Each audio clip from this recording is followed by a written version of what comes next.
जय हिंद आप सभी को। क्या हाल चाल हैं आपके? आई होप आप सब ठीक हैं। इस क्लास की पीडीएफ मैंने ऑलरेडी ग्रुप में डाल दिया था। जिन बच्चों को नहीं पता है वो जाकर के टेलीग्राम ग्रुप, जिसका लिंक यहाँ पर है, ठीक है, इसको स्कैन करके आप ज्वाइन कर सकते हो और इसका लिंक भी हमारी यूट्यूब के डिस्क्रिप्शन बॉक्स में, वहाँ से भी आप ज्वाइन कर सकते हो। क्लास से पहले ही मैं पीडीएफ आपको दे देता हूँ, ठीक है, ताकि आप पढ़ते रहो।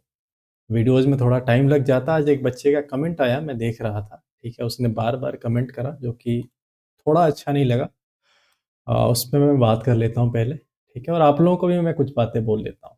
पहले ये कि उस बच्चे ने लिखा कि भाई साहब कि सर आप ये क्लियर कर दीजिए कि क्या है, क्या नहीं है ना? और एक बात उसने लिखी कि सर रोड मैप क्लियर कीजिए आप, ठीक है, आपका रोड मैप क्लियर नहीं है। ये बात बहुत हर्ट हुआ मुझे, बहुत हर्ट किया। इसलिए हर्ट किया क्योंकि बेटा सच बताऊँ तो आप मुझसे ये बात बोल रहे हो, ठीक है, जो बंदा आपके लिए क्या बताऊँ मैं, ठीक है, काश मैं आपको दिखा पाता कि मैं क्या-क्या चीज़ें आपके लिए कर रहा हूँ, कितना एफर्ट कर रहा हूँ। मैं अकेला बंदा ये एक-एक लाइन, एक-एक वर्ड मैं खुद लिखता हूँ। ये थंबनेल से लेकर के एक-एक लाइन, एक-एक रिसर्च, एक-एक पेपर, हर चीज़ खुद पढ़ता हूँ, ठीक है। आप खुद सोचो कि आपके एसएससी के एक एग्ज़ाम में, इवन सीजीएल का पेपर है, आप खुद सोचो, सीजीएल का पेपर है 2025 का, 9 तारीख से लेकर 26 तारीख तक एग्ज़ाम हुआ। अब 9 तारीख से 26 तारीख के बीच में कितने सारे पेपर हुए होंगे? हर दिन में 3-3 शिफ्ट कम से कम, ठीक है? अब ऐसे-ऐसे पिछले 5-10 साल के पेपर उठा कर के पढ़ना, सिर्फ सीजीएल की बात कर रहा हूँ, सीएचएसएल का, एमटीएस का, डी दिल्ली पुलिस का, सीडीएस का, ठीक है? ये जितने एग्ज़ाम लिखे हुए हैं, इन सब के पेपर्स वगैरह पढ़ना, ठीक है? और एग्ज़ाम्स के पेपर पढ़ना, तुम्हारे लिए बुक्स इकट्ठा करना, रिसोर्सेज़ इकट्ठा करना, एनसीईआरटीज़ की एक-एक लाइन निचोड़ना, उसके अलावा कई सारे लोगों के नोट्स देखना जो अभी मार्केट में तुम्हारे चल रहे हैं, कि तुम कहीं से भी पीछे ना छूट जाओ। हर चीज़ निचोड़ करके ले आ करके तुम्हें सबसे बेस्ट देना। ये अकेले मैं कर रहा हूँ, ठीक है ना? अकेले कर रहा हूँ। सिर्फ़ कुछ दोस्त लोग हैं जो मुझे बहुत सपोर्ट कर रहे हैं मोरली और हर चीज़ से। बट ये सारा काम सच बताऊँ तो ये मैं नहीं चाहता कि मेरे अलावा कोई और करे भी। हर चीज़ करने के बाद अगर आप ऐसा कहते हो कि सर रोड मैप क्लियर नहीं है या ये नहीं है या वो नहीं है, तो थोड़ा तो ठीक नहीं लगेगा भाई। बुरा तो लगेगा ही लगेगा। बिल्कुल भी बुरा लगना चाहिए मुझे। और पहले भी मैंने आपको बताया है कि जो भी बच्चे 2025 के दिसंबर में कोई एग्ज़ाम देने वाले हैं या जनवरी में कोई एग्ज़ाम देने वाले हैं, तो वो वन शॉट देख कर के जाएँ और कोई भी एग्ज़ाम जा कर के दें आएँ। सिर्फ़ मैंने ये बोला था, अभी पिछले क्लास में ही बोला कि सीजीएल टियर 2 के जो बच्चे हैं, उनके लिए सबसे जो इम्पोर्टेंट है वो है साइंस। बहुत सोच समझ के सारी चीज़ें कराई जा रही हैं, ठीक है? और साइंस मैंने इसीलिए पहले करा दिया कि कोई बच्चा जो साइंस से 6 से 8 क्वेश्चन पूछे जाएँगे टियर 2 में, मैं बार-बार कह रहा हूँ, सबसे इम्पोर्टेंट ये है। और साइंस से अगर 6 से 8 क्वेश्चन आप कर पाए तो बहुत ज़्यादा बेटर हो जाएगा। बाकी सारे सवाल आप वन शॉट से मेरे कर पाओगे। आप जा करके उठा करके कर करके देख लेना। अभी वन शॉट का मेरा पीडीएफ निकालो या वीडियो निकालो और देखो, और कोई भी सब्जेक्ट हो जा करके टियर 2 का पीवाईक्यू लगा कर देखो। इवन 2024 का पीवाईक्यू लगा कर देखो। अगर नहीं होता सॉल्व आकर मुझे बताना। ठीक है? मैं ऐसे नहीं बोल रहा हूँ। मेरे पास, मैं भी चाहूँ तो मैं आकर के 20-20 मिनट में रिवीजन करा दूँ और निकल जाऊँ। मेरे लिए इससे आसान क्या होगा? सबसे बेहतर है मेरे लिए। ठीक है? कि शॉर्ट टाइम में और करके चला जाऊँ मैं, तुम भी खुश, मैं भी खुश। ठीक है? और तुम हवा में हो कि हाँ भाई चलो भाई बहुत बढ़िया कर रहे हैं सर, सर ने शॉर्ट टाइम में निपटा दिया। सबको अच्छा लगेगा ना भाई। बट ये चीज़ ठीक नहीं है। मैं नहीं चाहता कि मैं 1% भी को कॉम्प्रोमाइज़ करूँ। 1 भी परसेंट, कहीं पर भी पेड कोई पढ़ा रहा है, वहाँ जाकर के देख लेना। अगर इतनी शिद्दत से कोई चीज़ तुम्हें पढ़ा रहा है, तो कदर करो उसकी, ठीक है ना? मैंने बोला था कि भाई उसके अलावा जो बच्चे 2026 का अटेम्प्ट देने वाले हैं, ठीक है? मैं मानता हूँ कि अभी दिसंबर में या जनवरी में जिनका एग्ज़ाम, उनके पास टाइम नहीं है इतना, ठीक है? मुझे भी टाइम लगता है, 1-2 दिन तो समय लगेगा ही लगेगा। मैं रेगुलर नहीं दे पाऊँगा भाई, मैं अभी बता दे रहा हूँ कि हर दिन मैं वीडियो अपलोड नहीं कर सकता, डेढ़ 2 घंटे की, 1 घंटे की। मुझे समय लगता है और उसके अलावा भी मेरे जीवन में और भी सारे काम हैं। हर चीज़ें तो नहीं बता सकता मैं आपको, ठीक है ना? सबके जीवन में हर कोई ना कोई काम है, कुछ ना कुछ चीज़ें चल रही हैं, तो हर चीज़ें होती हैं। सो बट फिर भी मैंने जब कमिटमेंट कर दिया है कि मैं इसको कंप्लीट करूँगा, तो एनी हाउ कंप्लीट करूँगा मैं। पूरा का पूरा ए टू ज़ेड कंप्लीट करूँगा। ऐसा नहीं है कि नहीं करूँगा, और क्वालिटी कंप्लीट करूँगा। ऐसा नहीं है कि मैं जल्दी-जल्दी में और आपको कुछ भी पढ़ा के चला जाऊँ। कितना आसान है मेरे लिए, ठीक है? बट मैं नहीं कम्प्रोमाइज़ करना चाहता। मेरे पास बहुत ऑप्शन था, नहीं करना चाहता मैं, तो नहीं करूँगा। आप बस धैर्य रखिए और 26 में अटेम्प्ट देने वाले जो भी बच्चे हैं, जो भी एग्ज़ाम्स दे रहे हैं आप लोग, ठीक है? जिसमें भी 3-4 महीने, 5 महीने टाइम है, आप इसको फ़ॉलो करिए, डिटेल में पढ़िए, हर चीज़ डिटेल में पढ़िए और सिर्फ़ इसी को पढ़ना है, इसके अलावा कहीं भी कुछ जीके नहीं पढ़ना आपको। सब कुछ का निचोड़ लेकर के आया हूँ मैं, ठीक है ना। इससे आपके सारे काम हो जाएंगे, कोई भी एग्जाम, एसएससी हो, रेलवे हो, एनटीपीसी हो, स्टेने हो, कोई भी एग्जाम हो, दिल्ली पुलिस हो, कोई भी एग्जाम हो, आप जाकर के बैठ के देख लेना कि आपने क्या पढ़ा है क्लास में, ठीक है। हाँ, इसमें थोड़ा टाइम लगेगा, डेफिनेटली टाइम लगेगा, हो सकता है पूरा जनवरी लग जाए, फरवरी का कुछ समय लग जाए, क्योंकि अभी मेरे घर में कुछ ओकेजन होने वाला दिसंबर में 20 तारीख से लेकर 27 तारीख तक, तो उधर मैं बिजी रहूंगा। बट फिर भी मैंने ये भी बोला था कि तुम्हारे एग्जाम में जो बच्चे हैं सीजीएल टीयर 2 में, कि जो नहीं होने वाला है वो ये है current affair plus environment ecology. मैं जो नहीं होता है ईमानदारी से आकर एक्सेप्ट करता हूँ कि भाई ये चीजें नहीं होंगी, ठीक है। तो मैंने ये भी बोला था, आप जाके पिछला वीडियो उठाकर देख लेना, कि जैसे एग्जाम का डेट आता है उस हिसाब से हम इन दोनों को वन गो में कंप्लीट करेंगे, वन गो में कंप्लीट कर देंगे, भले ये सीरीज चलता रहेगा धीरे धीरे, बाकी इसको हम खत्म करें ताकि आपके पास अप्रोप्रिएट कंटेंट रहे। अभी भी जितने वन शॉट पढ़े आप देख करके किसी एग्जाम में बैठ जाओ, समझ आ गई बात, ठीक है। तो अगर आप कुछ बोल रहे हो ना, थोड़ा सोच समझ के बोला करो बाबू, ठीक है। बहुत प्रेम है आप लोगों से, बहुत स्नेह है, आप लोग भी बहुत करते हैं, इसमें कहीं कोई दो राय नहीं है, ठीक है। अच्छा लगता है जब आप लोग इतना भी, पिछले वीडियो पर कितने सारे लोगों ने अच्छे अच्छे कमेंट्स किए, कितने सारे, गलत भी करो, क्रिटिक्स भी करो, मुझे कोई दिक्कत नहीं है, लेकिन तरीके से करो ना, ठीक है। कोई आपके लिए बहुत कुछ कर रहा हो और आप अचानक से जाकर उसको कुछ उल्टा सीधा बोल दोगे ना, तो हर्ट होता है दोस्त, ठीक है। बाकी आप प्यारे हो, मेरे प्रिय हो सब लोग, पढ़ते रहिए, ये सब बातें होते रहेंगे, और जो बच्चा किया भी वो भी बेचारा अपने कंसर्न के लिए किया, ठीक है, उसका भी जायज है कहना, बट तरीका ठीक नहीं था, मैं बस इतना कह रहा हूँ, ठीक है। सो आप भी पढ़ो बाबू, जिसने भी कमेंट करा, जो भी पूछ रहा था, आप भी मेरे लिए प्रिय हो, और आपके लिए भी मैं सोच रहा हूँ, ऐसा नहीं है कि आप मेरे लिए दूसरे हो, आप भी मेरे लिए प्रिय हो। पढ़ो, भरोसा रख के पढ़ो, जो भी मैं पढ़ा रहा हूँ, जो भी चीज़ें आपको दे रहा हूँ, क्वालिटी दे रहा हूँ, और हर चीज़ कंप्लीट करा के दूंगा। अगर आप 26 में दे रहे हो, 26 देना, 25 में देना, वन शॉट दे करके दे जाना, सिंपल बात, ठीक है। स्टार्ट करें आज की क्लास।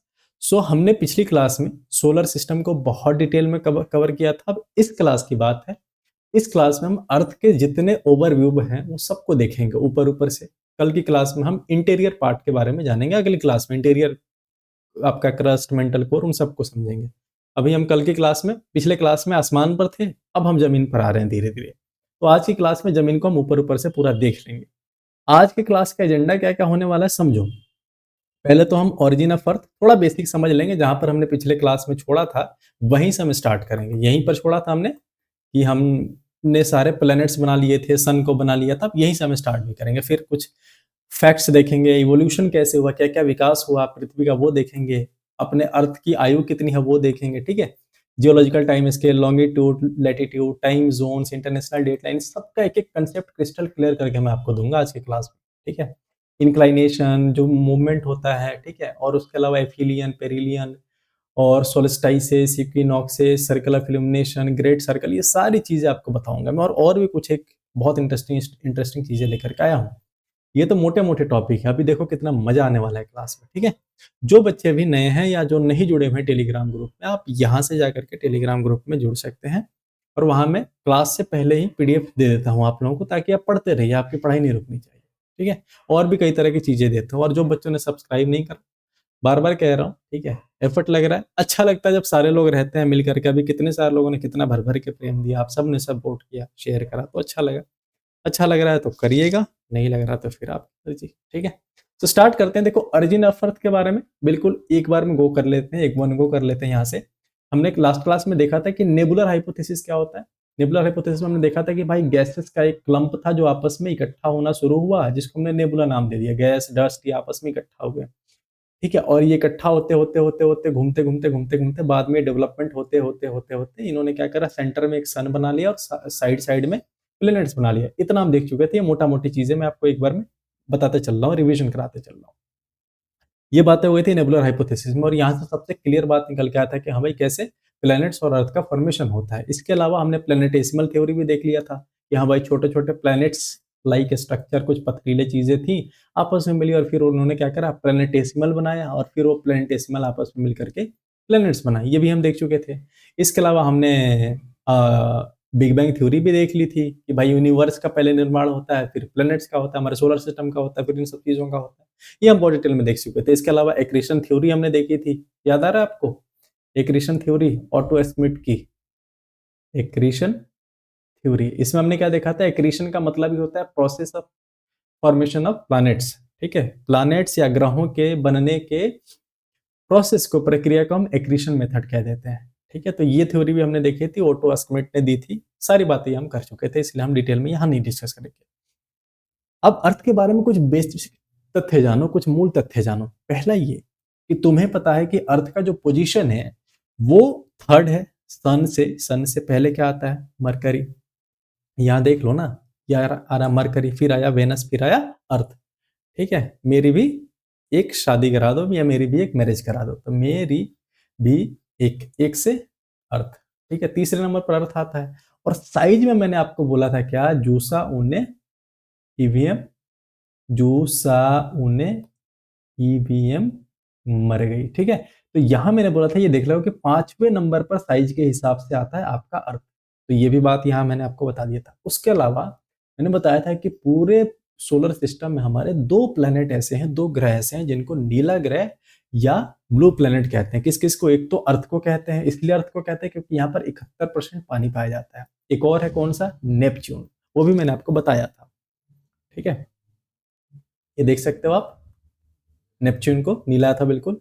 और अर्थ इकलौता अभी तक ऐसा ग्रह है जिस पर लाइफ मिला है। ठीक है, बाकी हर जगह मार्स वगैरह पे पॉसिबिलिटी है, जहां पर अभी भी रिसर्च चल रहा है, पता लगाने की कोशिश की जा रही है। ये सारे मैप हमने कल की क्लास में देख लिए थे। अब अर्थ के शेप के बारे में जरा जानते हैं हम। ठीक है, हम तो पूरा ग्लोबल घूम चुके हैं, अब आ जाते हैं अर्थ पे। सिर्फ अर्थ के बारे में समझते हैं, बाकी प्लैनेट्स हम देख चुके हैं। तो अर्थ के शेप और स्ट्रक्चर की बात करें तो अर्थ, पहले हम बचपन में क्या सुनते थे कि भाई साहब अर्थ जो है गोलाकार है, लेकिन सच्चाई ऐसा है कि अर्थ बिल्कुल स्फीयर नहीं है। ये आप देख सकते हो, ये ओरिजिनल स्ट्रक्चर है। ये जो 4 दिख रहे हैं ना अलग अलग एंगल से, ये ओरिजिनल स्ट्रक्चर है अर्थ का। ठीक है, ये जो मैप बनाया गया है, तो इस स्ट्रक्चर के आधार पर अर्थ को बोला गया कि भाई साहब ये बिल्कुल स्फीयर नहीं है। ये कैसा है? ये एक तरीके का ऑब्लॉइड है। कैसा है? ऑब्लॉइड। ये देख लो, ऑब्लेट स्फीरॉइड जिसको कहते हैं, या जिवाइड शेप कहते हैं, या इसी को एलिप्सॉइड कह देते हैं। ठीक है, मतलब ऊपर से चपटा है। कैसा है? ये देख सकते हो आप, ये गोलाकार होता है लेकिन ये चपटा है, ऊपर से भी और नीचे से भी चपटा है, बीच में मोटा है। अब ये ऐसा क्यों हुआ? तुम्हें इतना बेसिक तो पता ही होगा अगर तैयारी करना आए हो तो, कि अर्थ जो है ये 2 तरह का मोशन करता है, 2 तरीके से घूमता है। एक, ये अपने एक्सिस पर ही ऐसे घूमते रहता है, घूमते रहता है। और दूसरा ये कि सूर्य के चारों ओर चक्कर भी लगाता है। तो 2 तरह के घूमना इसको कहते हैं। जो अपने एक्सिस पर घूम रहा है उसको हम रोटेशन कह देते हैं, और जो चक्कर लगा रहा है उसको हम रिवोल्यूशन कह देते हैं। ठीक है, आगे देखेंगे अभी हम बहुत डिटेल में, फिलहाल अभी इतना जानो। तो एक्सिस पर जब ये अपने एक्सिस पर घूम रहा है, घूम रहा है, घूम रहा है, घूम रहा है, तो उसके कारण क्या हुआ भाई साहब? तुम्हें पता है, एक मेथड मैंने आपको बताया था केमिस्ट्री में, सेंट्रीफ्यूगेशन, याद आ रहा है? अपकेंद्रीय बल, अपकेंद्रीय कहते हैं ना, हाँ। सो सेंट्रीफ्यूगेशन, तो तुम्हें मैंने बताया था कि होता क्या है, एक बर्तन ऐसा था और इसमें एक डंडा डाल करके ऐसे इसमें दूध डाल लेते थे, और घरों में जो होता है, गाँव में ताइयां जो होती है क्या करती हैं, रस्सी से लेकर के इसको खींचती हैं और साइड साइड में क्या हो जाता है, मक्खन फैल जाता है। तो वैसे ही क्या होता है कि भाई मेरे, जब ये अर्थ घूमता है तो घूमते घूमते घूमते जो हेवी पार्ट्स है ना, वो सारे इसके किनारे किनारे चले गए। अब किनारे किनारे चले गए तो ये ऊपर से थोड़ा दब गया, दब गया। अच्छा, ये किस फोर्स के कारण हो रहा है? सेंट्रीफ्यूगेशन फोर्स के कारण हो रहा है, केंद्रीय बल के कारण ये हुआ था, जिसके कारण इसका शेप ऐसा हो गया।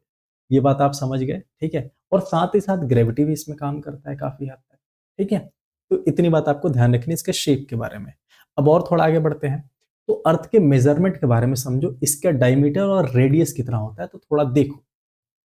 तुम्हें पता है कि ये बिल्कुल गोलाकार नहीं है, तो इसका जो रेडियस है अलग अलग होगा। तो जो ये मेन वाला है, जो सबसे बड़ा रेडियस है, ठीक है, जैसे मान लो अर्थ में कह रहा हूं ये ऐसा है, तो ये हो गया केंद्र। ये वाला रेडियस, ये वाला त्रिज्या सबसे बड़ा होगा और ये वाला त्रिज्या सबसे छोटा होगा। तो हमने क्या करा, इन दोनों को जोड़ लिया और इसका एक औसत निकाल लिया। तो भाई साहब इसको जोड़ा, कितना है? 6378 किलोमीटर। और यह है कितना? 6356 किलोमीटर। ये त्रिज्या है। अगर आपसे डायमीटर पूछ ले तो कितना हो जाएगा? तो इसका डबल हो जाएगा। हुआ क्या, हमने इसका एक औसत निकाल लिया। औसत कितना निकल कर के आया? 6371 किलोमीटर। तो हमने मान लिया कि भाई साहब जो अर्थ की त्रिज्या है वो कितना है? 6371 किलोमीटर है। 6371 किलोमीटर रेडियस ऑफ अर्थ है। ठीक है, इतनी बात आपको समझ आ गई? इतना एवरेज हमारा त्रिज्या है। ठीक है, ये बातें मैंने आपको बता दी। इक्वेटर पर सेंट्रीफ्यूगेशन फोर्स होता है और सारी बातें मैंने आपको बता दी। अब आगे बढ़ जाते हैं। देखो, आगे बढ़ जाता है, इवोल्यूशन ऑफ अर्थ पे आ जाते हैं। ठीक है भाई साहब, पृथ्वी बना दिया, आपने शेप के बारे में बता दी, आपने उसके रेडियस त्रिज्या के बारे में बता दी, अब हमें इवोल्यूशन के बारे में, इवोल्यूशन मतलब पृथ्वी का विकास कैसे कैसे हुआ, समझना काफी इंटरेस्टिंग है ये भी। तो पृथ्वी का विकास तुम्हें पता है, जब शुरू शुरू में पृथ्वी बना तो उस समय क्या था, इस पर क्या जीव जंतु थे, नहीं थे, पेड़ पौधे थे, नहीं थे, ऑक्सीजन था कि नहीं, ये भी नहीं पता। तो सारी बातें कैसे कैसे पता चलेंगी, अभी हम इवोल्यूशन के थ्रू जानेंगे। देखो, सबसे पहले स्टेज वन में क्या हुआ तुम्हें पता है, 4.6 बिलियन ईयर्स अगो, 4.6 अरब वर्ष पहले क्या हुआ कि एक जायंट नेबुला, यानी बड़ा सा वही गैस क्लाउड वाला एग्जिस्ट करता था, जो बाद में यही रोटेट करता करता करता करता उसमें ब्लास्ट होता है, फिर बीच में उसका सन बनता है और बाद में प्लैनेट्स वगैरह बन जाता है। तो हमारे सोलर सिस्टम का निर्माण होता है कब, 4.6 बिलियन ईयर्स अगो, या 4.6 अरब वर्ष पहले। इतनी बात सबसे पहले तो ये हो गई, सोलर सिस्टम बन गया और वहां पर हमारा अर्थ आ गया। अब जब अर्थ आ गया तो अर्थ किस स्थिति में देखो, तो सबसे पहले जब अर्थ आया तो बिल्कुल गर्मा गर्म था। भाई साहब, धमाका हुआ है तो गर्म ही होगा, गर्म था, और साथ ही साथ गर्म था तो मोल्टेन मास था, मतलब पिघला हुआ मास था, बिल्कुल सॉलिड नहीं था, द्रव अवस्था में था। ठीक है, क्यों, क्योंकि जो इस पर मेटल थे, आयरन हो गया, निकल हो गया, वो सारे के सारे हेवी मेटल्स थे। अब गर्म करोगे तो वो पिघलेंगे ही, अब पिघलेंगे तो क्या हो गया, वो नीचे की तरफ जाएंगे। तो ये सारे तुम्हें पता है कि अर्थ के 3 लेयर्स हैं, क्रस्ट, मेंटल और कोर, हम अगली क्लास में यही पढ़ेंगे। तो ये सारे पिघल करके क्या हो गया, अंदर की तरफ चले गए, अंदर सेंटर में जाकर के जमा हो गए, कोर साइड में जमा हो गए, भारी ही अंदर जाएंगे। तो ये सारी चीजें हुई, ये सब होता रह रहा है, धीरे धीरे धीरे धीरे देखो कैसे हो रहा है। और जो ऊपर वाला मटेरियल था, लाइट मटेरियल, हल्का वाला, वो ऊपर रह गया, जिसको हम क्रस्ट कह देते हैं आज के टाइम पर। इस पूरे विधि को, इस पूरे प्रोसेस को हम डिफरेंशिएशन या हिंदी में विभेदन कह देते हैं। इतनी बात समझ आ गई। अब इसके बाद क्या होता है सर, आपने क्रस्ट बना लिया, आपने कोर बना लिया, अब क्या होगा, अब पृथ्वी गर्म से थोड़ा थोड़ा ठंडा होना शुरू हो गया। तो स्टेज 3 में क्या होता है, पृथ्वी थोड़ा थोड़ा ठंडा होता है। अब ठंडा होगा तो क्या हो जाएगा, सॉलिड बनेगा। जैसे बर्फ पानी है, नॉर्मल टेम्परेचर पे क्या है, पानी है, लेकिन जैसे उसको ठंडा करोगे क्या हो जाएगा, वो सॉलिड बनेगा। क्यों, क्योंकि बर्फ के फॉर्म में आएगा, बर्फ का रूप लेगा तो सॉलिड बनेगा। तो जैसे इस पृथ्वी भी ठंडा हुआ, पहले पिघला हुआ था, अब ये सॉलिड होना शुरू हुआ, ठोस होना शुरू हुआ। तो धीरे धीरे जैसे जैसे ठंडा होता गया, ठोस बनना शुरू हो गया। आगे क्या हुआ, अब इसमें शुरू शुरू में एटमॉस्फेयर, पहली बार वातावरण, पर्यावरण देखने को, वायुमंडल देखने को हमारे को मिलता है, पहली बार। ठीक है, अब उस वायुमंडल में जब पहली बार वायुमंडल बन रहा था, जो इंटरेस्टिंग बात हो याद रखने वाली ये है कि भाई, कार्बन डाइऑक्साइड था, वाटर वेपर था, मीथेन था, लेकिन अर्ली जो सबसे पहले वायुमंडल बना, वहां पर कोई ऑक्सीजन की प्रेजेंस हमें देखने को नहीं मिलती है। ठीक है, ये ध्यान रखना है आपको शुरुआत में। बाद में काफी सारा यहाँ पर रेन बनता है, क्योंकि जब एटमॉस्फेयर बनेगा हम पढ़ेंगे तो कैसे कैसे बारिश होगी, प्रिसिपिटेशन होगा, सारी चीजें हम पढ़ेंगे। तो ऑब्वियस बात है, उसके बाद से बारिश होनी शुरू हुई, ओशियंस बने, मतलब समंदर वगैरह बने। अब समंदर बना तो एक चीज देखने को मिलता है, 3.8 बिलियन ईयर्स अगो, या 3.8, तुम्हारे एनसीईआरटी में 3.8 अरब साल पहले ही माना गया है, कई जगह 3,000 मिलियन ईयर्स अगो, या 3 बिलियन ईयर्स अगो दिया गया है। और एनसीईआरटी कहता है कि मुख्यतः हम मानते हैं कि 3.8 अरब साल पहले पहले जीव की उत्पत्ति होती है, जीवन की उत्पत्ति कहां पर, हमारे पृथ्वी पर। ये हमारा एनसीईआरटी मानता है, तो हम भी एनसीईआरटी को मानेंगे। और जो पहला जीव बना होगा, जरा मुझे बताना, क्या गॉडजिला बना होगा, नहीं बना होगा ना, यूनिसेलुलर ही बना होगा, एक कोशिकीय जीव बना होगा सबसे पहले, उसके बाद डेवलपमेंट हुआ होगा। ये हम बायोलॉजी में देख चुके हैं। तो एक कोशिकीय जीव बना सबसे पहले। अच्छा, अब इसके बाद, अब हम शुरुआत हमने कहाँ से करी, अर्थ बना लिया। अर्थ बनाने के बाद धीरे धीरे उसको गर्म था, ठंडा करा, ठंडा करने के बाद, ठंडा करने के पश्चात क्या क्या हुआ, क्रस्ट, मेंटल, कोर बन गए। कोर बनने के बाद सबसे हल्का पार्ट ऊपर आ गया, क्रस्ट वाला। ठीक है, क्रस्ट आने के बाद क्या हो गया, धीरे धीरे एटमॉस्फेयर बना। शुरू के एटमॉस्फेयर में ऑक्सीजन नहीं था। ठीक है, उसके बाद क्या हुआ, बारिश होने लगा, समंदर बना, उसके बाद पहला जीव बना। अब क्या हो गया कि एटमॉस्फेयर में पहली बार ऑक्सीजन आएगा, कहाँ से, जब यहाँ धीरे धीरे इवॉल्वमेंट हुआ, जो पहला जीव बना वो, उसमें थोड़ा बहुत इवोल्यूशन हुआ, थोड़ा बहुत ग्रो हुआ। अब नया जो बैक्टीरिया बना वो कैसा, साइनो बैक्टीरिया बना। साइनो बैक्टीरिया क्या करता है कि फोटोसिंथेसिस या प्रकाश संश्लेषण का काम करता है। तुम्हें पता है कि प्रकाश संश्लेषण प्रक्रिया में, रिएक्शन जाके याद करो, उसमें क्या होता है, ऑक्सीजन भी रिलीज होता है। याद आ रहा है आपको, ऑक्सीजन भी रिलीज होता है। जैसे पेड़ पौधे यही काम करते हैं, ऑक्सीजन रिलीज करते हैं, कार्बन डाइऑक्साइड लेते हैं और लेकर के उसका ग्लूकोज फॉर्मेशन कर लेते हैं। बहुत अच्छे से पढ़ाया था मैंने आपको। तो ऑक्सीजन पहली बार इन्होंने रिलीज करा था, किसी ने, साइनोबैक्टीरिया ने, और वो जाकर के हमारे एटमॉस्फेयर में, आज का जो एटमॉस्फेयर है उसमें हमारे को देखने को मिलता है। ठीक है, यहाँ तक बात क्लियर हो गई होगी। अब पहली बार जब ऑक्सीजन आया तो उस ऑक्सीजन के कारण देखो एक फॉर्मूला होता है O3। O3 का मतलब होता है ओजोन। अब ये जो O3 होता है ना, ये कैसे बनता है? दो चीजों से मिलकर बनता है। एक तो ऑक्सीजन, ऑक्सीजन का फॉर्मूला था O2 प्लस एक ऑक्सीजन और, इस ऑक्सीजन को हम कहते हैं नेसेंट ऑक्सीजन। तुम्हें पता है कि अकेला ऑक्सीजन कभी भी नहीं रह सकता। तो होता क्या है, कई बार यही ऑक्सीजन टूटता है तो बहुत वोलाटाइल होता है, वर्सेटाइल होता है, मतलब सॉरी वल्नरेबल होता है। वल्नरेबल इसलिए कि बहुत भयंकर रिएक्ट करता है किसी के साथ, इसीलिए हम इसको नेसेंट ऑक्सीजन कह देते हैं। तो ये जैसे टूटा और जाकर के किसी जो दो मॉलिक्यूल वाले और ऑक्सीजन है उसके साथ फट से जुड़ जाता है। अब ये जुड़ जाता है तो ये बन जाता है क्या? ओजोन।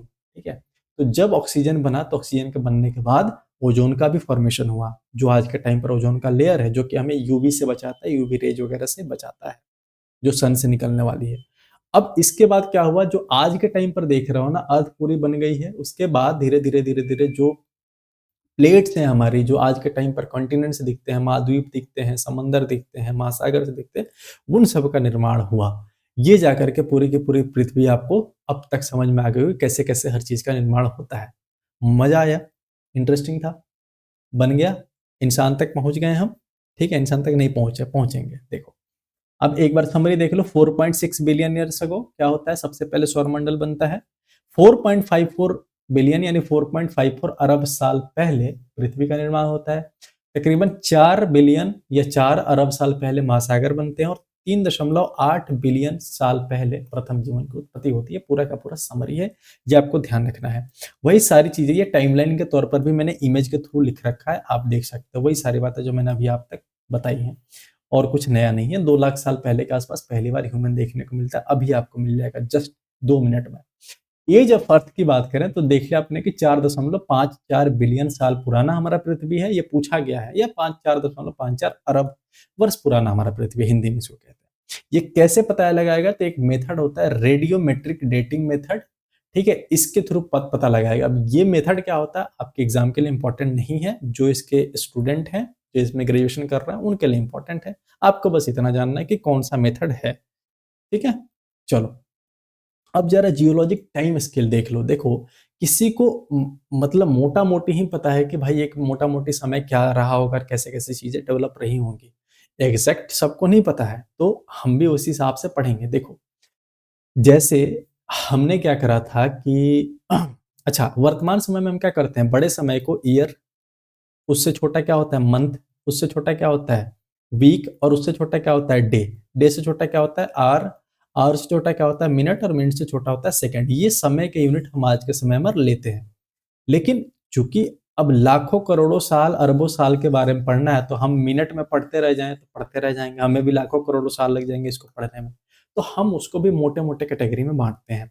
अच्छा, उस मोटे मोटे कैटेगरी में कैसे बांटते हैं, उसको बांटने के 4-5 टर्म दिए गए हैं, यहाँ से भी क्वेश्चन पूछा जाता है। एक बनाएगा सबसे बड़ा कैटेगरी है, वो है इयोन। जैसे केपीसी ऑफ जीएस सबसे बड़ा किंगडम, सबसे छोटा स्पीसीज, वैसे ही इसमें सबसे बड़ा टाइम पीरियड इयोन, उससे छोटा एरा, उससे छोटा पीरियड, उससे छोटा इपोक, और उससे छोटा एज। ये सब टाइम पीरियड है। सबसे बड़ा टाइम पीरियड इयोन, इससे छोटा एरा, उससे पीरियड। याद रखने का तरीका है ईपी। कैसे? ई ई पी ई ए, ईपी। ओ आर पी, इसको याद रख सकते हो। अब ईपी में कंफ्यूजन होगा ना, 3 ई है सर, 3 ई है, तो कैसे याद रखोगे? O R P. बाकी तुम्हारे पास और कोई ट्रिक है याद रखने का तो बेटर है, आप अपने हिसाब से ट्रिक बनाया करो, खुद से बनाया करो। इसलिए कि ट्रिक बनाने के दौरान ये भी मैं टास्क दूंगा आपको ट्रिक बनाने के लिए, और आप जाकर के बना करके मुझे बताना अच्छे अच्छे इंटरेस्टिंग वैसा ट्रिक बनाना है जो कि किसी ने अभी तक नहीं बनाया हो। ठीक है, अभी मैं बताऊंगा कहाँ बना के लाना आप। एक सेकंड पहले अभी इसको हम खत्म करते हैं। सबसे पहले नीचे से देखना, इसको शुरू करो, यहाँ से नीचे से। ठीक है, सबसे पहले सबसे पुराने समय में हम चलते हैं। सबसे पुराने समय में, ठीक है, कब? जब ओरिजिन ऑफ स्टार होता है, बिग बैंग होता है। बिग बैंग कब होता है? 13.7 मिलियन या तकरीबन 13.8 मिलियन साल पहले, बिलियन साल पहले। ठीक है, उसके बाद ओरिजिन ऑफ यूनिवर्स होता है इसी समय में, और ओरिजिन ऑफ सन होता है इसी समय में, 5 मिलियन। ये इंपॉर्टेंट नहीं है, इंपॉर्टेंट हो जाता है यहां से। देखो योन जो है, योन, ये देखो 3 योन है। पहला है हेडियन, फिर है आर्कियन, और फिर है प्रोटोजोइक, प्रोटेरोजोइक। एच ए पी, नीचे से ऊपर की तरफ आओ। HAP, यह इयोन। अच्छा, हेडियन इसलिए इंपॉर्टेंट है ना क्योंकि इस हेडियन इयोन में हमारा अर्थ का फॉर्मेशन हुआ था। एक बात, सारी बात नहीं याद रखनी है, जो जो मैं बताऊं इंपॉर्टेंट है वही याद रखनी है। हेडियन जो है, इस हेडियन इयोन में क्या हुआ था, हमारे अर्थ का फॉर्मेशन हुआ था। ठीक है, ये आपको ध्यान रखना है। अच्छा, इस हेडियन इयोन के अंदर एरा आता है, उससे छोटा वाला। कौन सा एरा था? Pre Cambrian era. ठीक है, प्री कैम्ब्रियन कब से कब तक? 570 मिलियन साल से लेकर 4800 मिलियन साल तक। ठीक है, इस दौरान देखो क्या क्या देखने को मिलता है। सबसे पहले 3800 से लेकर 4800 मिलियन साल में ओशियन और कंटिनेंट बने। ठीक है, 2500 से लेकर 3800 मिलियन साल के बीच में ब्लू ग्रीन अल्गिन, या जिसको साइनोबैक्टीरिया तुम कह रहे थे, उसका फॉर्मेशन देखने को मिलता है। ये सारा उतने इंपॉर्टेंट नहीं है। हम आ जाते हैं थोड़ा और ऊपर में, और नेक्स्ट एरा पढ़ते हैं। कौन सा एरा है? वो है हमारा पेलियोजोइक एरा। अच्छा, इनको याद रखने का तरीका अभी मैं बता दूंगा, 2 मिनट हो गया। Paleozoic era, Paleozoic era, era का और इसका हिस्सा करो तो पीरियड में बटेगा। एरा किस में बटेगा? पीरियड में। कैसे? COS DCP, COS cos DCP, cos DCP, नीचे से ऊपर की तरफ आना है, कॉस DCP। तो कॉस C से क्या हो जाएगा? कैम्ब्रियन। कैम्ब्रियन में अभी तक कोई लाइफ नहीं आया है। कब की बात है? 505 से 570 मिलियन साल। ऑर्डोविशियन में पहली बार मछली देखने को मिलती है, याद रखना है। 438 से 505 मिलियन, ईयर नहीं याद रखना है, बस ये याद रखना है, ऑर्डोविशियन। साइलूरियन में क्या होता है? पहली बार साइलूरियन में first trace of life on land देखने को मिलता है, कि पहली बार किसी भी तरह का जीव लैंड पर, पानी से निकल करके लैंड पर यानी भूमि पर देखने को मिलती है हमारे को साइलूरियन पीरियड में। उसके अलावा डिवोनियन में एम्फीबियंस देखने को मिलते हैं। क्या? एम्फीबियंस या उभयचर प्राणी, जो जमीन पर भी थे और पानी में भी थे। ठीक है, ये इंपॉर्टेंट है। कार्बोनिफेरस में पहले रेप्टाइल्स मिलते हैं देखने को, स्टार मार्क कर लो। सबसे पहले रेप्टाइल्स कब देखने को मिलते हैं? कार्बोनिफेरस पीरियड में। ठीक है, ईयर्स इंपॉर्टेंट नहीं है। परमियन समय में क्या होता है? रेप्टाइल्स धीरे धीरे डोमिनेट करना शुरू करते हैं और एम्फीबियंस को हटाना शुरू करते हैं। रेप्टाइल्स का मतलब होता है जो रेंगने वाले जीव जंतु, और एम्फीबियंस का मतलब जो उभयचर प्राणी है, जैसे मेढक, जो जमीन में भी रह सकता है, पानी में भी। रेप्टाइल जो रेंगने वाले हैं। अब परमियन से स्टार्ट होता है किनका दौर? हमारे रेप्टाइल्स का। और जो ये मीसोजोइक एरा देख रहे हो ना आप, मीसोजोइक एरा, ये पूरा मीसोजोइक एरा दबदबा था किसका? पूरे आपके रेप्टाइल्स का दबदबा रहा इस समय। अब इसमें 3 मुख्य पीरियड आते हैं। एक आता है टीजेसी, टीजेसी यानी ट्रायसिक, जुरासिक, क्रिटेशियस। आपने जुरासिक पार्क देखा होगा, इसलिए उसका नाम जुरासिक है, क्योंकि इस जुरासिक पीरियड में सबसे ज्यादा डायनासोर्स का एज रहा है, मतलब डायनासोर्स पूरे हावी थे इस पृथ्वी पर जुरासिक टाइम में। और क्रिटेशियस टाइम पीरियड में क्या हुआ कि इस डायनासोर्स का विलुप्त देखने को मिलता है। अच्छा, पूछ लिया जाता है डायनासोर्स कब विलुप्त हुए, तो 65 मिलियन ईयर्स अगो, यानी 65 मिलियन साल पहले डायनासोर्स विलुप्त हो गए हमारे पृथ्वी से। और ये कब की घटना है? ये सब मीसोजोइक एरा की बात है। अब मीसोजोइक एरा जब खत्म होता है तो हमारे जाता है सीनोजोइक एरा तक। सीनोजोइक एरा है, ये 65 मिलियन साल पहले से लेकर के वर्तमान समय जो चल रहा है, ये सब सीनोजोइक एरा में है। ध्यान रखना है, वर्तमान समय। ठीक है, अब इसको टर्शियरी और क्वाटरनरी 2 पीरियड में बांटा गया है। और आगे बढ़े तो टर्शियरी को 5 हिस्सों में बांटा गया है, जिसको हम पीओमपी कह सकते हैं। PEOMP, पीओमपी। ठीक है, पी से पेलियोसिन, ई से इयोसिन, ओ से ओलिगोसिन, एम से मियोसिन, और पी से फिर प्लियोसिन। ठीक है, होता क्या है देखो, इसमें सारे इंपॉर्टेंट नहीं है, जो सबसे इंपॉर्टेंट है वो ये प्लियोसिन। प्लियोसिन क्यों? क्योंकि सबसे पहला ह्यूमन का एंसेस्टर इसी प्लियोसिन इपॉक में देखने को मिलता है। ठीक है, टर्शियरी पीरियड, प्लियोसिन इपॉक और सिनोजोइक एरा, ये बात आपको ध्यान रखनी है। पहला ह्यूमन एंसेस्टर या हमारा पूर्वज देखने को मिलता है। और क्वाटरनरी में आ जाए, जो वर्तमान से 0 से लेकर के 2 मिलियन साल पहले के बीच की घटना है। 0 मतलब अभी वर्तमान से लेकर, तो होमोसेपियंस आपको प्लिस्टोसीन में देखने को मिलेंगे। ये स्टार मार्क कर लो, प्लिस्टोसीन में कौन देखने को मिलता है? होमोसेपियंस। और आज का जो मॉडर्न मैन है, मैं और तुम, ये होलोसीन पीरियड चल रहा है, होलोसीन इपॉक चल रहा है। समझ आ गई बात? ये कठिन था, पर 1-2 बार पढ़ोगे याद हो जाएगा। कठिन चीजों को ही तो पढ़ने में मजा है मेरे भाई, मेरे दोस्त। अच्छा, अब इनको जरा याद करने का एक तरीका बता दूं क्या? क्या कहते हो एरा को याद रखने का? देखो, प्री पाल मेसी कैसे याद रखोगे? प्री पाल मेसी, तो प्री से प्री कैम्ब्रियन, पाल से पेलियोजोइक, मेस से मेसोजोइक, और सी से सीनोजोइक। तो यह आप पूरा का पूरा नीचे से ऊपर तक याद रख सकते हो। कई बार यही लगाने को सीक्वेंस पूछ देता है, तो आप ऐसे याद रख सकते हैं प्रीपाल मेसी। ठीक है, ये पूरा खत्म हो गया। आगे बढ़े, चलो अब कुछ की पॉइंट्स लिखे हुए हैं उसी से निकाल करके, जैसे 4.6 यानी 4.54 बिलियन ईयर्स अगो हमारे अर्थ की ओरिजिन होती है, जो कि हेडियन इयन में होती है, बता चुका मैं आपको। पहला लाइफ जो फॉर्म होता है ये कब होता है, आर्कियन पीरियड में होता है, आर्कियन इयन में होता है या प्रोटेरोजोइक इयन में होता है, ये ध्यान रखना आपको। कैम्ब्रियन पीरियड में क्या होता है, एक्सप्लोजन ऑफ लाइफ, लाइफ देखने को मिलती है, मरीन से लैंड पर पहली बार आते हैं जीव। और मीसोजोइक एरा को एज ऑफ रेप्टाइल्स कहते हैं, स्टार मार्क कर लो, ये बता चुका हूं। डायनासोर्स जो है इस समय खूब हावी थे, क्रिटेशियस पीरियड में खत्म हो जाते हैं डायनासोर्स। ठीक है, ये भी इंपॉर्टेंट है, ये डायनासोर वाला बहुत इंपॉर्टेंट है, पूछा जाता है एग्जाम में। सीनोजोइक एरा आज का जो एरा है, जिसमें क्या है, मैमल्स हावी हैं, मैमल्स यानी स्तनजीवी जितने हैं वो सारे हावी हैं, ह्यूमंस हावी है दुनिया पर। ठीक है, सो ये ध्यान रखना है आपको। आगे बढ़े, आगे बढ़े, चलो आगे बढ़ते हैं, जस्ट अ सेकेंड। हाँ ठीक है, आवाज आ रही है, आगे बढ़ते हैं, चलो। अब आ जाते हैं लॉन्गिट्यूड और लैटिट्यूड पर। क्या होता है सर लैटिट्यूड और लॉन्गिट्यूड, समझना।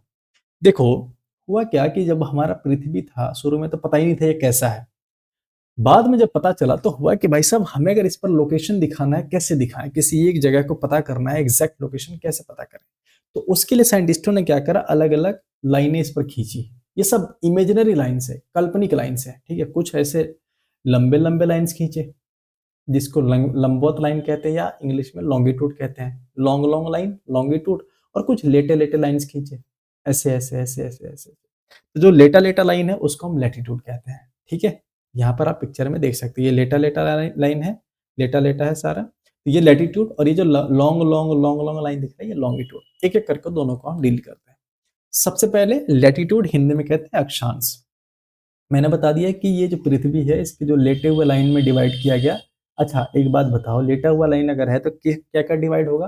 तुम्हें पता है कि किसी भी मैप में ऊपर की तरफ होता है नॉर्थ और नीचे की तरफ होता है साउथ। यानी हम नॉर्थ से साउथ के डायरेक्शन को समझने के लिए हम ये चीज कर रहे थे। समझ आ गई बात, ये बात आगे समझ। अच्छा, बीच में एक जो लाइन खींची गई बिल्कुल बीच में, जिसको हम 0 डिग्री कह देते हैं, उस 0 डिग्री को हम इक्वेटर भी कह देते हैं। क्या कह देते हैं, इक्वेटर कह देते हैं। यहाँ पर आप पिक्चर में देख सकते हो, सबसे सेंटर में एक लाइन खींची गई जिसको हम इक्वेटर कह देते हैं और 0 डिग्री माना गया। और 0 डिग्री से लेकर के ऊपर नॉर्थ और नीचे साउथ, तो ऊपर भी 90 डिग्री तक जाएंगे और नीचे भी 90 डिग्री तक जाएंगे। तो 90 डिग्री नॉर्थ, 90 डिग्री साउथ। ये बातें समझ आ गई आपको, ये सारे लैटिट्यूड में हुई। ठीक है, अब आगे बढ़ जाएं। यहाँ पर देखो कुछ इंपॉर्टेंट लैटिट्यूड्स हैं जो कि आपको जानने हैं, काफी इंपॉर्टेंट है। जैसे यहाँ देखो पिक्चर, ये हो गया आपका 0 डिग्री लैटिट्यूड। 0 डिग्री लैटिट्यूड, अब तुम्हें पता है कि थोड़ा सा पृथ्वी झुका हुआ है अपने एक्सिस पर, आगे हम देखेंगे भी, ऐसे सीधा बिल्कुल नहीं होता, थोड़ा झुका हुआ होता है। अच्छा, तुम्हें ये भी पता है कि सर, ये मान लो हम सीधा पहले देख लेते हैं, सीधा करके देख लेते हैं। ये 0 डिग्री है। अब यहाँ से लेकर 1 2 3 4 5 6 7 8 हर एक डिग्री पर ऊपर तक जाएगा ये, और ये 90 डिग्री तक पहुंचेगा। हम क्या करते हैं कि यहाँ से एक एंगल पकड़ लिया जो कि कितना है, 23.5 डिग्री है। कितना है, 23.5 डिग्री नॉर्थ में है। ठीक है, इस 23.5 डिग्री नॉर्थ को हम कह देते हैं क्या, ट्रॉपिक ऑफ कैंसर। क्या कह देते हैं, ट्रॉपिक ऑफ कैंसर, या हिंदी में कर्क रेखा कह देते हैं। वैसे ही नीचे में 23.5 डिग्री जाओगे, 23.5 डिग्री साउथ में, तो हम इसको कह देते हैं ट्रॉपिक ऑफ कैप्रिकॉर्न, या हिंदी में कह देते हैं क्या, मकर रेखा। ठीक है, क्या कह देते हैं, मकर रेखा। समझ आएगी बात, सुनते चलो। और 0 डिग्री वाली को हमने क्या कह दिया, इक्वेटर कह दिया या भूमध्य रेखा कह दिया। अब 23.5 डिग्री के ऊपर एक और ऐसा लैटिट्यूड है जो है कितना, 66.5 डिग्री। कितना है, 66.5 डिग्री। इसको हमने नाम दे दिया आर्कटिक सर्कल। आर्कटिक सर्कल, ठीक है, या हिंदी में इसको आर्कटिक वृत्त कह देते हैं। और नीचे 66.5 डिग्री, 66.5 डिग्री साउथ में, इसको हम कह देते हैं अंटार्कटिक सर्कल। क्या कह देते हैं, अंटार्कटिक सर्कल। ठीक है, ये हमने मेन मेन। अब तुम कहोगे सर यही मेन क्यों है, तो मैं तुम्हें बता दूं कि ये जो 23.5 डिग्री वाला दिख रहा है, ये जो 23.5 डिग्री वाला दिख रहा है, जब सूरज का लाइट पड़ता है ना, तुम्हें पता है कि ये पृथ्वी जो है सूरज के चारों ओर चक्कर लगाती है, तो सूरज का लाइट जब पड़ता है तो बिल्कुल वर्टिकल, लंबवत इसी एरिया में पड़ता है। ध्यान रखना है, इन्हीं दो एंगल्स के बीच में पड़ता है। बाकी जो जगह पर लाइट फैलता है वो ऐसे जाके फैलता है, इस पर गिरने के बाद लाइट फैलता है ऐसे। समझ आ गई बात, ठीक है। तो ये 23.5 डिग्री वाले बहुत इंपॉर्टेंट है। अब आ जाओ आगे। आगे ये सारी चीजें आप देख सकते हो, वो सारी बातें यहाँ लिखी गई, कॉलम किससे होकर के जाता है आगे देख लेना आप। आगे आ जाओ। अच्छा, एक और चीज, ये जो इक्वेटर है ये दो हिस्सों में बांटता है पृथ्वी को। ऊपर वाले को, इस पूरे को हम नॉर्दर्न हेमिस्फीयर कह देते हैं 0 डिग्री से ऊपर वाले को, और नीचे वाले को पूरे को हम साउदर्न हेमिस्फीयर कह देते हैं, या उत्तरी गोलार्ध और दक्षिणी गोलार्ध कह देते हैं। ठीक है, इतनी बात समझ आ गई। आगे बढ़े, चलो। अब लैटिट्यूड के बारे में एक दो बातें और जानो। जैसे मान लो ये पृथ्वी है, ये पृथ्वी है, ये है बीच में 0 डिग्री। ठीक है, ये हो गया 0 डिग्री। तुम्हें पता है कि ऐसे ऐसे ऐसे ऐसे 90 लैटिट्यूड बनेंगे एक एक डिग्री पर। ठीक है, तो टोटल ऊपर में कितने लाइन हो जाएंगे, टोटल कितने लैटिट्यूड, 90 लैटिट्यूड। वैसे ही नीचे में टोटल कितने लैटिट्यूड, 90 लैटिट्यूड। अच्छा, 90 लैटिट्यूड ऊपर, 90 लैटिट्यूड नीचे, और एक बीच में जीरो वाला, तो टोटल कितने हो गए, 181 लैटिट्यूड। ये पूछा जाता है एग्जाम में कि लैटिट्यूड की संख्या कितनी होती है, तो 181 लैटिट्यूड होती है टोटल संख्या। ठीक है, ये आपको ध्यान में रखना है। दूसरा ये कि हर दो लैटिट्यूड के बीच में, मतलब जैसे 18 डिग्री, 19 डिग्री, मतलब एक एक डिग्री लैटिट्यूड के बीच में जो डिस्टेंस होता है, दूरी होता है, वो फिक्स होता है लगभग 111 किलोमीटर। ये भी आपको ध्यान में रखना है, और पूरे पृथ्वी पर लगभग बराबर ही देखने को मिलता है। ठीक है, और आगे बढ़े तो आपसे कई बार एक तरीके का ये भी सवाल पूछा जाता है कि भाई साहब, आपने ये जो इक्वेटर बताया, ट्रॉपिक ऑफ कैंसर बताया, ट्रॉपिक ऑफ कैप्रिकॉर्न बताया, आर्कटिक सर्कल बताया और अंटार्कटिक सर्कल, ये 5 जो सर्कल आपने बता दिए, ये भी बता दो कि ये कौन कौन से देशों से होकर के गुजरती है। तो ये सवाल बहुत इंपॉर्टेंट है, और यहाँ मैं आपको एक टास्क देने वाला हूँ। देखो, यहाँ इन सब के पिक्चर्स मैंने लगा दिए हैं। जैसे उदाहरण के तौर पर अगर आपसे कोई पूछ दे कि भूमध्य रेखा कौन कौन से देशों से होकर गुजरती है, तो आप याद रख सकते हो ईसीबी, ईसीबी यानी इक्वाडोर, कोलंबिया और Brazil, SCG CUKS, SCG CUKS, SCG cooks, यानी एस से क्या हो जाएगा आपका साओ टोम प्रिंसिपल, सी से कॉन्गो, जी से गैबोन। इतनी बात समझ आ गई। फिर सी से आ जाओ कॉन्गो डेमोक्रेटिक रिपब्लिक या डेमोक्रेटिक रिपब्लिक ऑफ कॉन्गो, दोनों अलग अलग देश हैं। कॉन्गो अलग देश है और डेमोक्रेटिक रिपब्लिक ऑफ कॉन्गो ये अलग देश है। यू से क्या हो जाएगा युगांडा, के से हो जाएगा आपका कीनिया, एस से हो जाएगा सोमालिया। मालदीव, एम से मालदीव, आई से इंडोनेशिया, के से किरिबाती। अब ये सारे देश हो गए, इन सारे देशों से होकर के भूमध्य रेखा गुजरती है। वैसे ही यहाँ पर देखो कुछ ऐसे देश हैं जिनसे होकर के कौन ट्रॉपिक ऑफ कैंसर यानी 23.5 डिग्री वाली लाइन गुजरती है। कौन कौन से वो देश हैं सर, तो सबसे पहला आ जाता है इधर मैक्सिको, मैक्सिको के बाद आ जाता है बहामास, मॉरिशेनिया, उसके बाद Mali, Western Sahara, Niger, Algeria, Libya, Egypt, Saudi Arabia, UAE, Oman. Bharat, हमारा भारत बहुत इंपॉर्टेंट है। भारत से कौन सी रेखा गुजरती है, वो होती है ट्रॉपिक ऑफ कैंसर या कर्क रेखा होकर के गुजरती है इससे। और चाइना, म्यांमार, ताइवान, बांग्लादेश। ठीक है, ये सारे देश है। वैसे ही देखो ट्रॉपिक ऑफ कैप्रिकॉर्न यानी मकर रेखा कौन कौन से देश से होकर के गुजरती है, 23.5 डिग्री साउथ वाली, वो गुजरती है चिले से, चिली जिसको कह देते हैं, प्रागवे से, नमीबिया से, ब्राजील से, अर्जेंटीना से, उसके अलावा साउथ अफ्रीका से, बोत्सवाना से, मोजाम्बिक, मेडागास्कर, ऑस्ट्रेलिया से। इन सारे देशों से होकर के गुजरती है। अंटार्कटिक वाला उतना इंपॉर्टेंट नहीं है। अब आपको क्या करना है, इन सब का एक एक बहुत बेहतरीन बेहतरीन ट्रिक बना के ले आना है। देखो, बनाने को मैं भी बना दूं, पर मैं नहीं चाहता कि मैं तुम्हें ट्रिक पढ़ाने की लत लगाऊं जो सब लगा चुके हैं। इसलिए क्योंकि ट्रिक बहुत खतरनाक चीज है, मैं बार बार कहता हूं, क्योंकि एक बार ट्रिक जब आप भूलते हो ना, उसका कितना नुकसान है मैं भुगत चुका हूं। कोई फायदा नहीं होता दोस्त, बहुत भारी नुकसान होता है। लेकिन आपको इसलिए बनाने को दे रहा हूं क्योंकि जब आप खुद से ट्रिक बनाओगे ना, तो ट्रिक बनाते के समय ही आपको सारी चीजें याद हो जाएंगी। ठीक है, और आपके दिमाग में ब्रेन स्टॉर्मिंग होगी, कई सारी चीजें चलेंगी, थोड़ा क्रिएटिव माइंड काम करेगा और कई सारी चीजें होंगी। तो आपको वैसे वैसे ट्रिक्स बना के ले आने हैं। मुझे जो अच्छा लगेगा मैं अगली क्लास में डिस्कस करूंगा, और आप कमेंट में बताना कि सर इस देश टॉपिक ऑफ कैंसर के लिए ये वाली ट्रिक है जो मैंने बनाई है। आपका अपना बना हुआ होना चाहिए, ध्यान रखना आप। ठीक है, कहीं से चीटिंग की ना बेटा, बता दो मैं लगा ही लूंगा।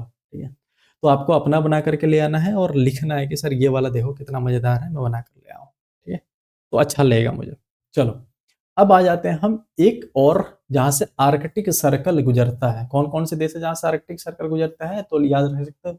रुको जी, फिनिश कर लेता हूं।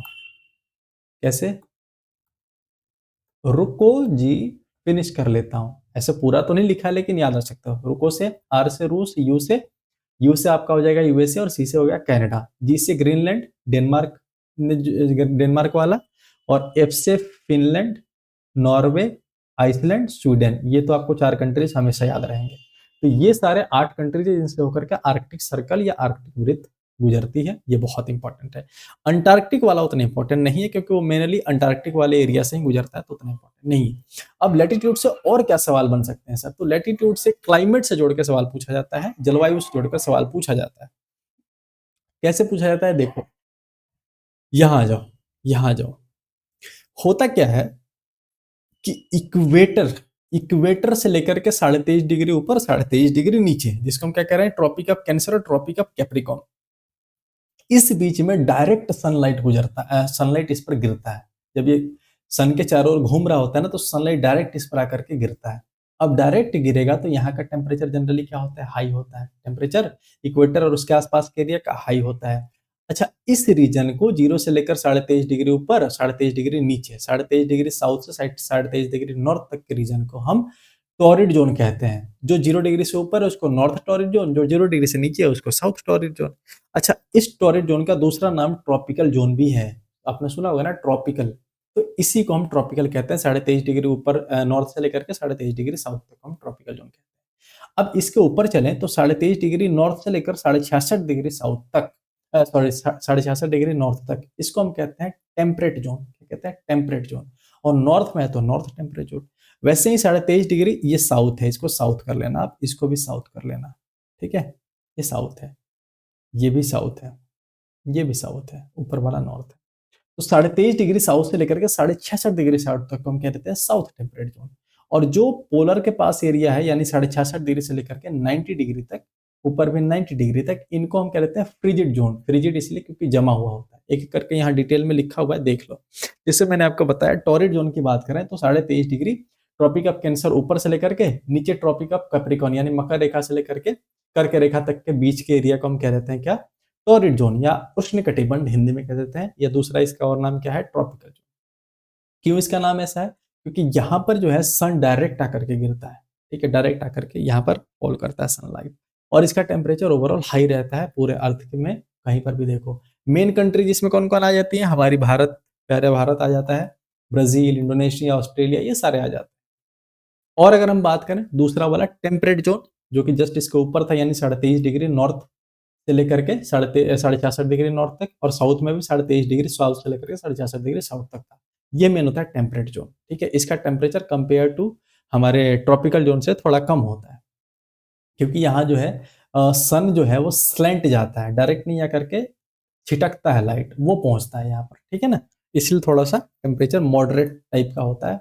जैसे यूएसए में, यूरोप में, चाइना में, अर्जेंटीना में, न्यूजीलैंड में ये देखने को मिलता है। सबसे ऊपर और सबसे नीचे में कौन सा पाया जाता है, फ्रिजिड जोन, जिसको पोलर जोन भी कहते हैं, या हिंदी में शीत या ध्रुवीय कटिबंध भी कह देते हैं, ठीक है। ये कहाँ होता है, 66.5 डिग्री नॉर्थ से लेकर 90 डिग्री नॉर्थ तक, या 66.5 डिग्री साउथ से लेकर के 90 डिग्री साउथ तक होता है। इतने बात आपको ध्यान है।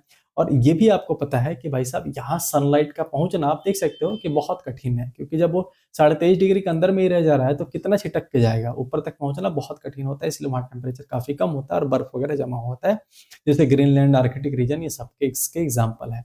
ये सारा वही बात शॉर्ट में लिखा है, टॉरिड जोन कहाँ से कहाँ तक, टेम्परेट कहाँ से कहाँ, फ्रिजिड कहाँ से कहाँ, बिल्कुल शॉर्ट में यहाँ लिखा हुआ है। हमने लैटिट्यूड देख लिया, अब लॉन्गिट्यूड पे आ जाते हैं। एक सेकंड जरा पानी पी लूं, फिर हम लॉन्गिट्यूड कवर करते हैं।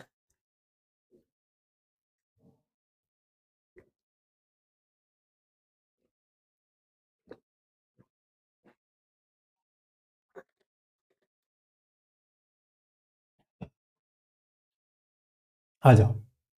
लॉन्गिट्यूड मैंने बताया था आपको कि मान लो ये अर्थ है, तो अर्थ के ऊपर ये जो लॉन्ग लॉन्ग लाइन है, लॉन्ग लॉन्ग यानी लंबे लंबे लाइन, इसको हम लॉन्गिट्यूड कह देते हैं, ठीक है। ये सब वर्टिकल इमेजिनरी लाइन है, काल्पनिक है, किसी ने सही में नहीं खींचा हुआ जाके, क्या सर पृथ्वी पर सच में खींचा हुआ है क्या, हमारे से होकर गुजरता है क्या?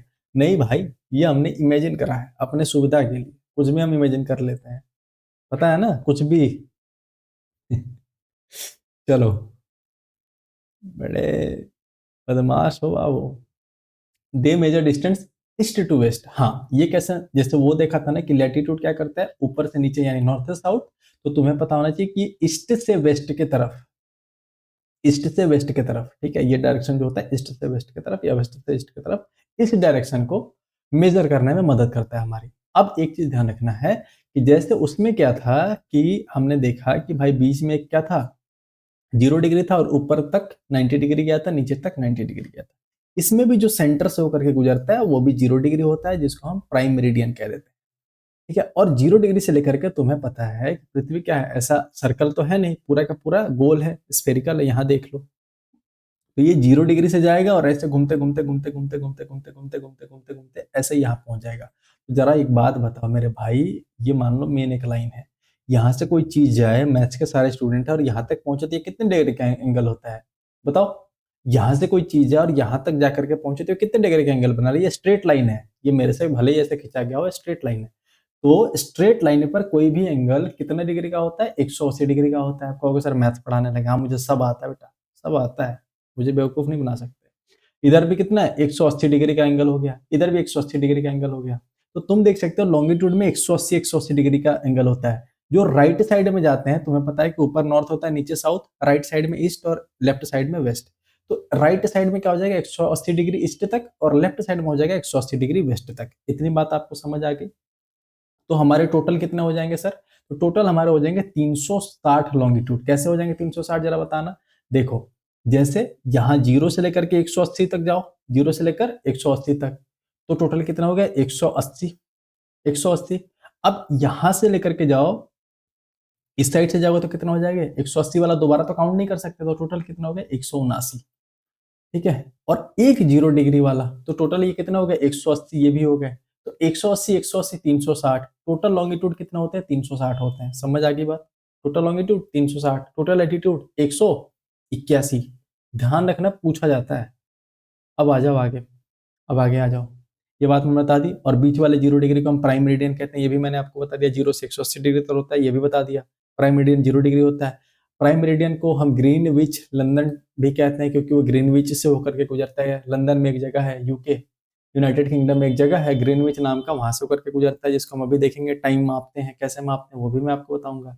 अच्छा, ये क्या करता है, जैसे वो नॉर्थ और साउथ हेमिस्फीयर में बांट रहा था लेटीट्यूड, ये क्या कर देता है ईस्ट और वेस्ट हेमिस्फीयर में बांटता है, यानी पूर्वी और पश्चिमी गोलार्ध में बांटता है। ये भी आपको ध्यान रखना है। अब आ जाते हैं कुछ इंपॉर्टेंट फैक्ट्स पर। जैसे 360 लॉन्गिट्यूड होता है, मैंने आपको बता दिया। इसके अलावा लॉन्गिट्यूड जो होते हैं पोल्स पर जाकर के मिलते हैं, हर जगह पर डिस्टेंस बराबर नहीं होता। जैसे लैटिट्यूड में आप देख रहे थे ना कि हर जगह पर डिस्टेंस बराबर होता है, हर एक एंगल पर, हर एक एक डिग्री पर 111 किलोमीटर के आसपास होता है। लेकिन तुम यहाँ देखो जरा मेरे भाई, ये पोल से निकल रहा है, मान लो तुम यहाँ देखो कि इन दोनों के बीच में दूरी कम है, यहाँ पर दूरी थोड़ी ज्यादा है, यहाँ पर दूरी थोड़ी ज्यादा है, वहां पर दूरी थोड़ी ज्यादा है। थोड़ा अपना जो ये जो घुटने में रखा हुआ दिमाग है उसको लगाओ, और लगाकर मुझे बताओ कि सबसे ज्यादा दूरी कहाँ पर होगी इन दोनों रेखाओं के बीच में। तो हमेशा दो लॉन्गिट्यूड के बीच में सबसे ज्यादा दूरी इक्वेटर के पास होता है। कितना होता है सर, तो ये भी लगभग 111 किलोमीटर के आसपास होता है मेरे भाई। और सबसे कम दूरी कहाँ पर होता है, पोल के पास होता है। कितना, लगभग 0 किलोमीटर के आसपास, क्योंकि सारे यहाँ मिलते हुए दिखाई देते हैं। तो अगर तुमसे कोई एक बात पूछे कि लॉन्गिट्यूड जो है जब आप इक्वेटर से पोल की तरफ जाते हैं तो इनके बीच की जो दूरी है वो क्या होती है, घटती है। तो क्या ये गलत होगा, नहीं होगा गलत सर, बिल्कुल सही होगा। ये ध्यान रखना है आपको। ठीक है, आगे बढ़े। ये सारी बातें मैंने आपको बता दी, आगे बढ़ जाते हैं। अब इंपॉर्टेंट लॉन्गिट्यूड में आपको क्या बताया था मैंने, प्राइम मेरिडियन सबसे इंपॉर्टेंट है। जो 0 डिग्री लॉन्गिट्यूड है वो कहाँ कहाँ से होकर के गुजरता है, तो याद रखना। उफ सैम बेटा जी, उफ सैम बेटा जी, उफ मतलब यू से आपका यूके, एफ से फ्रांस, एस से स्पेन, एस से अल्जीरिया और एम से माली।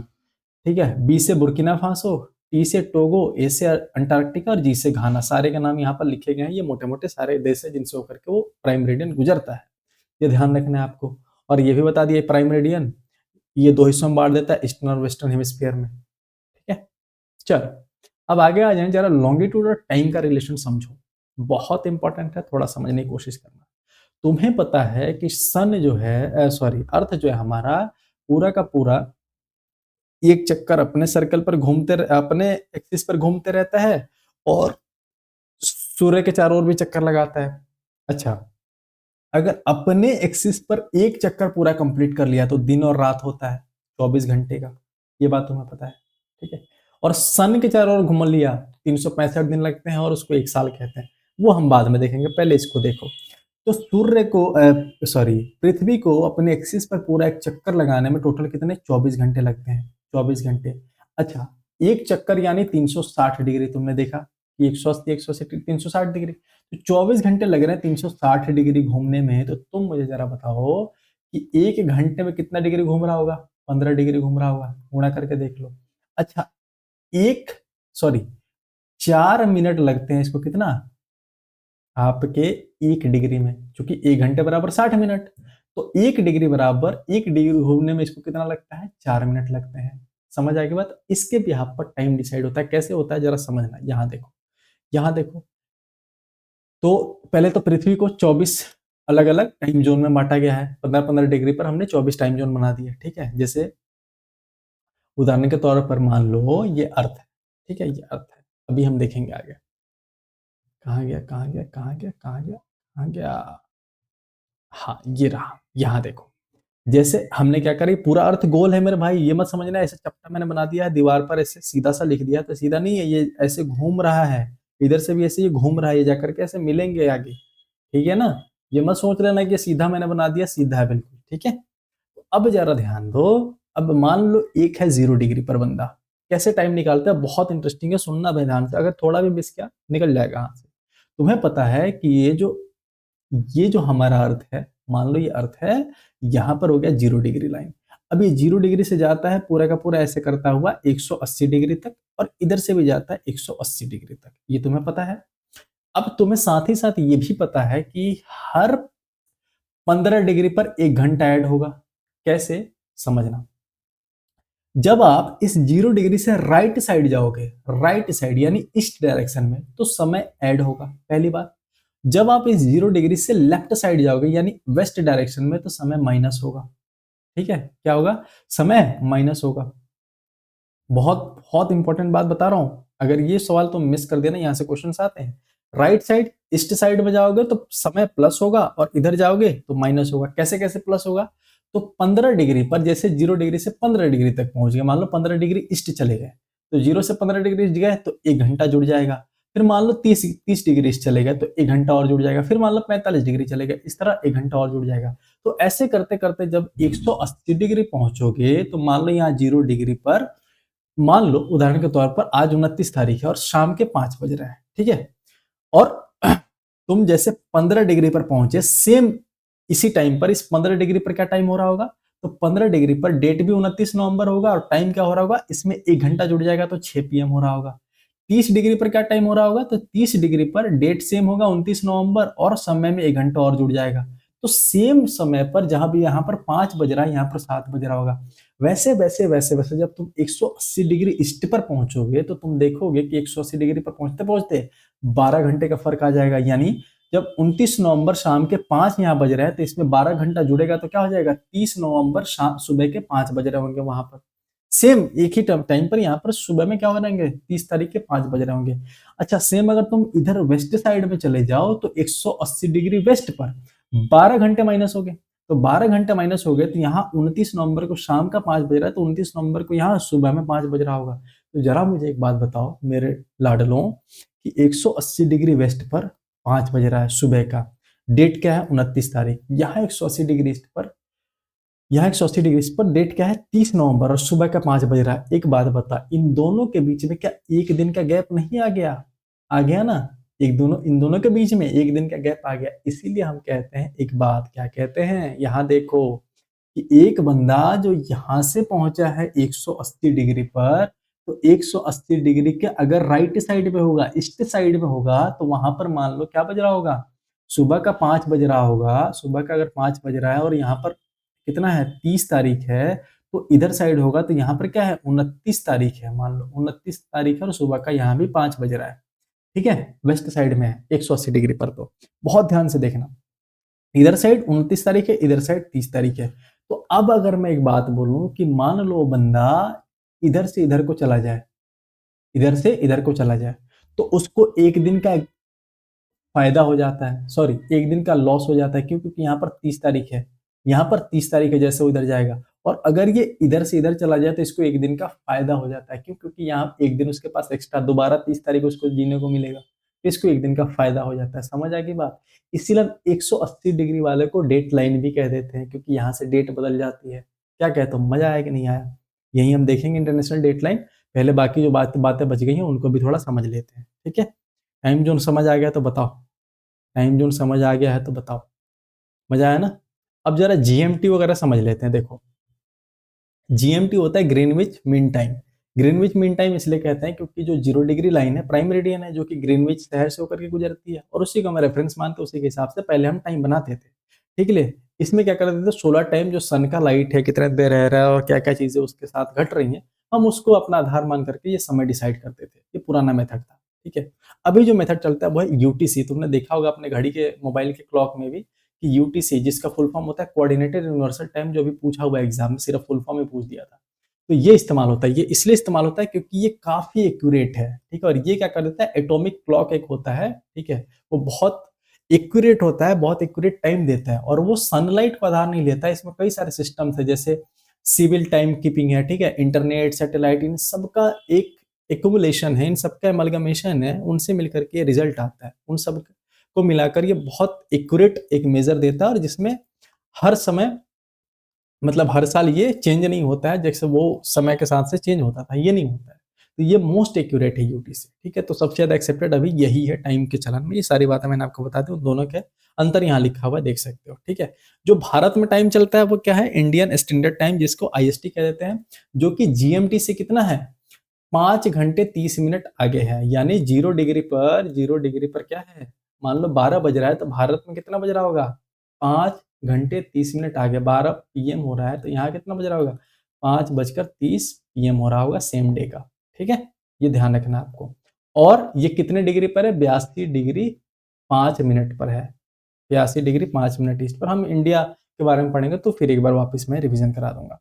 और ये मिर्जापुर शहर है यूपी में, वहां से होकर गुजरता है, ठीक है, हमारे देश में। उसके अलावा एक सिलीगुड़ी के पास भी है सेकंड कॉरिडोर, जिसकी बात हो रही है कि वहां भी एक टाइम जोन बनाया जाए, क्योंकि तुम्हें पता है कि जो हमारे भारत का नक्शा है, ये जो ईस्टर्न पार्ट है, वेस्टर्न पार्ट है, वेस्ट से लेकर के ईस्ट तक, इन दोनों के बीच का जो लॉन्गिट्यूड है, इन दोनों के बीच का तकरीबन 30 डिग्री का फर्क आ जाता है।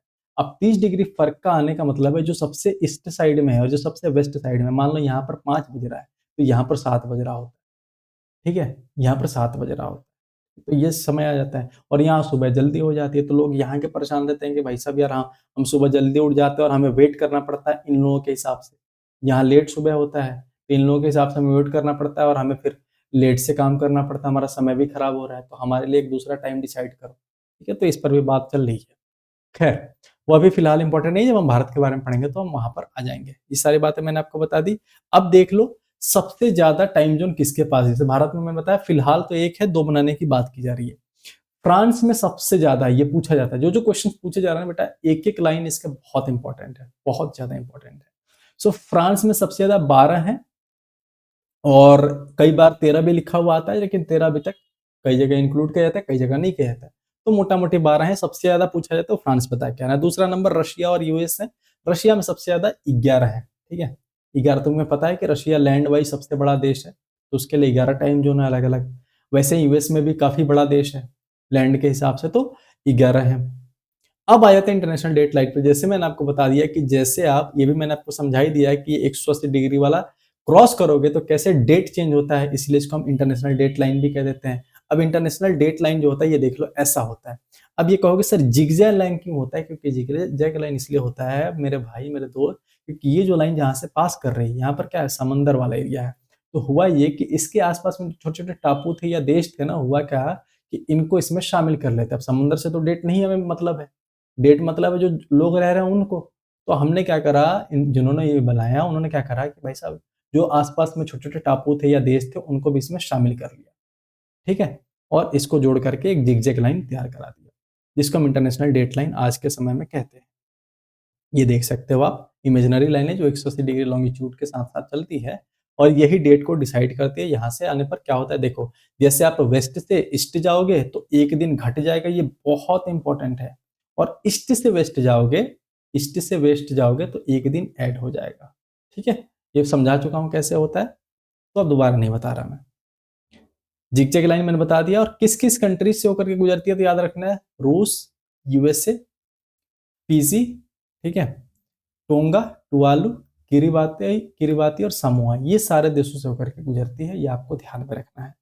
ठीक है, इसका भी ट्रिक मन हो तो बना लेना। और इसके अलावा पूछा जाता है कि ये जो इंटरनेशनल डेट लाइन है ये पैसिफिक ओशियन यानी प्रशांत महासागर से होकर के गुजरती है। कई बार हाई एल्टीट्यूड पर, ऊंचाई पर जानने पर क्या होता है कि आर्कटिक रीजन में भी देखने को मिलता है, उससे भी होकर के गुजरती है, बट मेनली पैसिफिक ओशियन या प्रशांत महासागर से होकर गुजरती है। और अगर हम बात करें तो ये जो आइडियल है या फिर इंटरनेशनल डेट लाइन है, ये बेरिंग स्ट्रेट, ये पूछा जाता है बेरिंग स्ट्रेट या बेरिंग जल जल डमरू मध्य से होकर के गुजरती है, ये भी आपको ध्यान में रखना है। ठीक है, जो कि कहाँ, रशिया और अलास्का यूएसए का जो पार्ट है उसके बीच में पाया जाता है। अब देखो आ जाते हैं हम अर्थ के इंक्लाइनेशन पे। इंक्लाइनेशन यानी झुकाव पे, पृथ्वी का धुरी का झुकाव कैसे है। तो तुम्हें बता दूं कि पृथ्वी जो है अपने एंगल से, ये देखो सीधा नहीं है, 23.5 डिग्री झुकी हुई है। कितनी, 23.5 डिग्री आप देख सकते हो झुकी हुई है। ये मेन सेंटर से, ठीक है, और ये बेस के हिसाब से कितने पर है, तो 66.5 डिग्री। लेकिन आपसे अगर कोई पूछेगा तो ये 23.5 डिग्री ही पूछेगा, 23.4 या 23.5 डिग्री भी दिया हो, 23.5 डिग्री भी दिया हो ऐसे लिखा हुआ 23.5 डिग्री, तो भी आप मान लोगे कि 23.5 डिग्री झुका हुआ है। अच्छा, जो पृथ्वी ये घूमती है ना, अर्थ के, ये सन के अराउंड चारों ओर जो घूमती है, तो मैं बता दूं एक चीज और, कहाँ गया, एक सेकंड, ये जो पृथ्वी है हमारी, ये है आपका ऑर्बिट, जिस पर पृथ्वी घूम रही है, ये रहा हमारे सन, इस पर पृथ्वी घूम रही है। तो जब ये घूम रही है पूरा प्लेन बन रहा है ना, ये प्लेन बन रहा है, पूरा का पूरा एक प्लेन बन रहा है। तो इस प्लेन को, इस तल को हम क्या कहते हैं, प्लेन ऑफ इक्लिप्टिक कहते हैं। ठीक है, प्लेन ऑफ इक्लिप्टिक कहते हैं या कक्षा तल कह देते हैं हिंदी में। ठीक है, चलो अब आ जाते हैं इंक्लाइनेशन इतने इंपॉर्टेंट क्यों है, क्योंकि इस इंक्लाइनेशन के कारण क्या होता है, सबसे पहले सिर्फ ये याद रखना है इस इंक्लाइनेशन या झुकाव से क्या क्या चीजें होती हैं। पहला, ये जो सीजन का बदलाव होता है, सीजन का जो चेंज होता है वो झुकाव के कारण होता है, ध्यान रखना है। किसके कारण होता है, झुकाव के कारण। जो सीजन बदलते हैं ना, सम, गर्मी, सर्दी, ये सब पृथ्वी के झुकने के कारण होता है। दूसरा कारण क्या होता है, तो difference in day and light. ठीक है, मतलब रात और दिन कहीं बड़ा होता है, 12-12 घंटे का तो होता नहीं है। कई बार सर्दी के दिन में तुम देखते हो कि दिन छोटा हो रहा है, रात बड़ा हो रहा है। तो ये क्यों होता है, ये होता है तुम्हारे झुकाव के कारण, पृथ्वी के झुकने के कारण। तीसरी अगर हम बात करें तो वेरिएशन इन टेम्परेचर जोन्स, तुमने देखा ना कि अलग अलग जगह पर टेम्परेचर्स अलग अलग पाए जाते हैं, ये भी एक कारण है। चौथा अगर हम बात करें तो different seasons in north and southern hemisphere, जो कि हम ऑलरेडी डिस्कस कर चुके हैं। अब आ जाते हैं पृथ्वी की गति पर या पृथ्वी के मोशन पर। तो पृथ्वी दो तरीके से मोशन करती है, पहले रोटेशन करती है और दूसरा है रिवोल्यूशन। रोटेशन यानी घूर्णन और रिवोल्यूशन का मतलब है परिक्रमण। हालांकि बेसिक्स में बता चुका हूं। घूर्णन का मतलब ये है कि कोई आदमी या कोई भी चीज अपने एक्सिस पर घूम रही हो, ठीक है, यहाँ पर खड़ा होकर के यहाँ पर गोल गोल घूमना शुरू कर दे। रिवोल्यूशन का मतलब होता है किसी के चारों ओर चक्कर लगाना। ठीक है, समझ आ गई बात।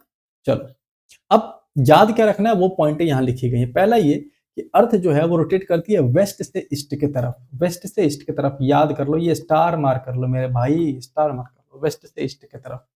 ठीक है, वेस्ट से ईस्ट की तरफ, वेस्ट से ईस्ट की तरफ ऐसे मूव करती है। ठीक है, अब अगर हम बात करें तो एक बार पूरा उसको रोटेट करने में, घूर्णन करने में, कंप्लीट करने में 24 घंटा लगता है, जिसको एक दिन कहते हैं, जो हम देख चुके हैं।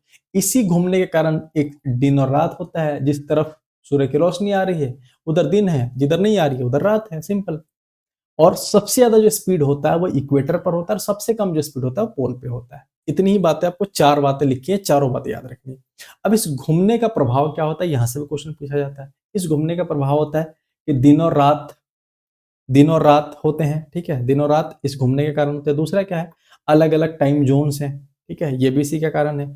कोरियलिस फोर्स हम डिटेल में करेंगे जब हम एयर सिस्टम को पढ़ेंगे, पूरे अर्थ को, वहां पर हम करेंगे कंप्लीट। फिलहाल के लिए अभी रहने दो।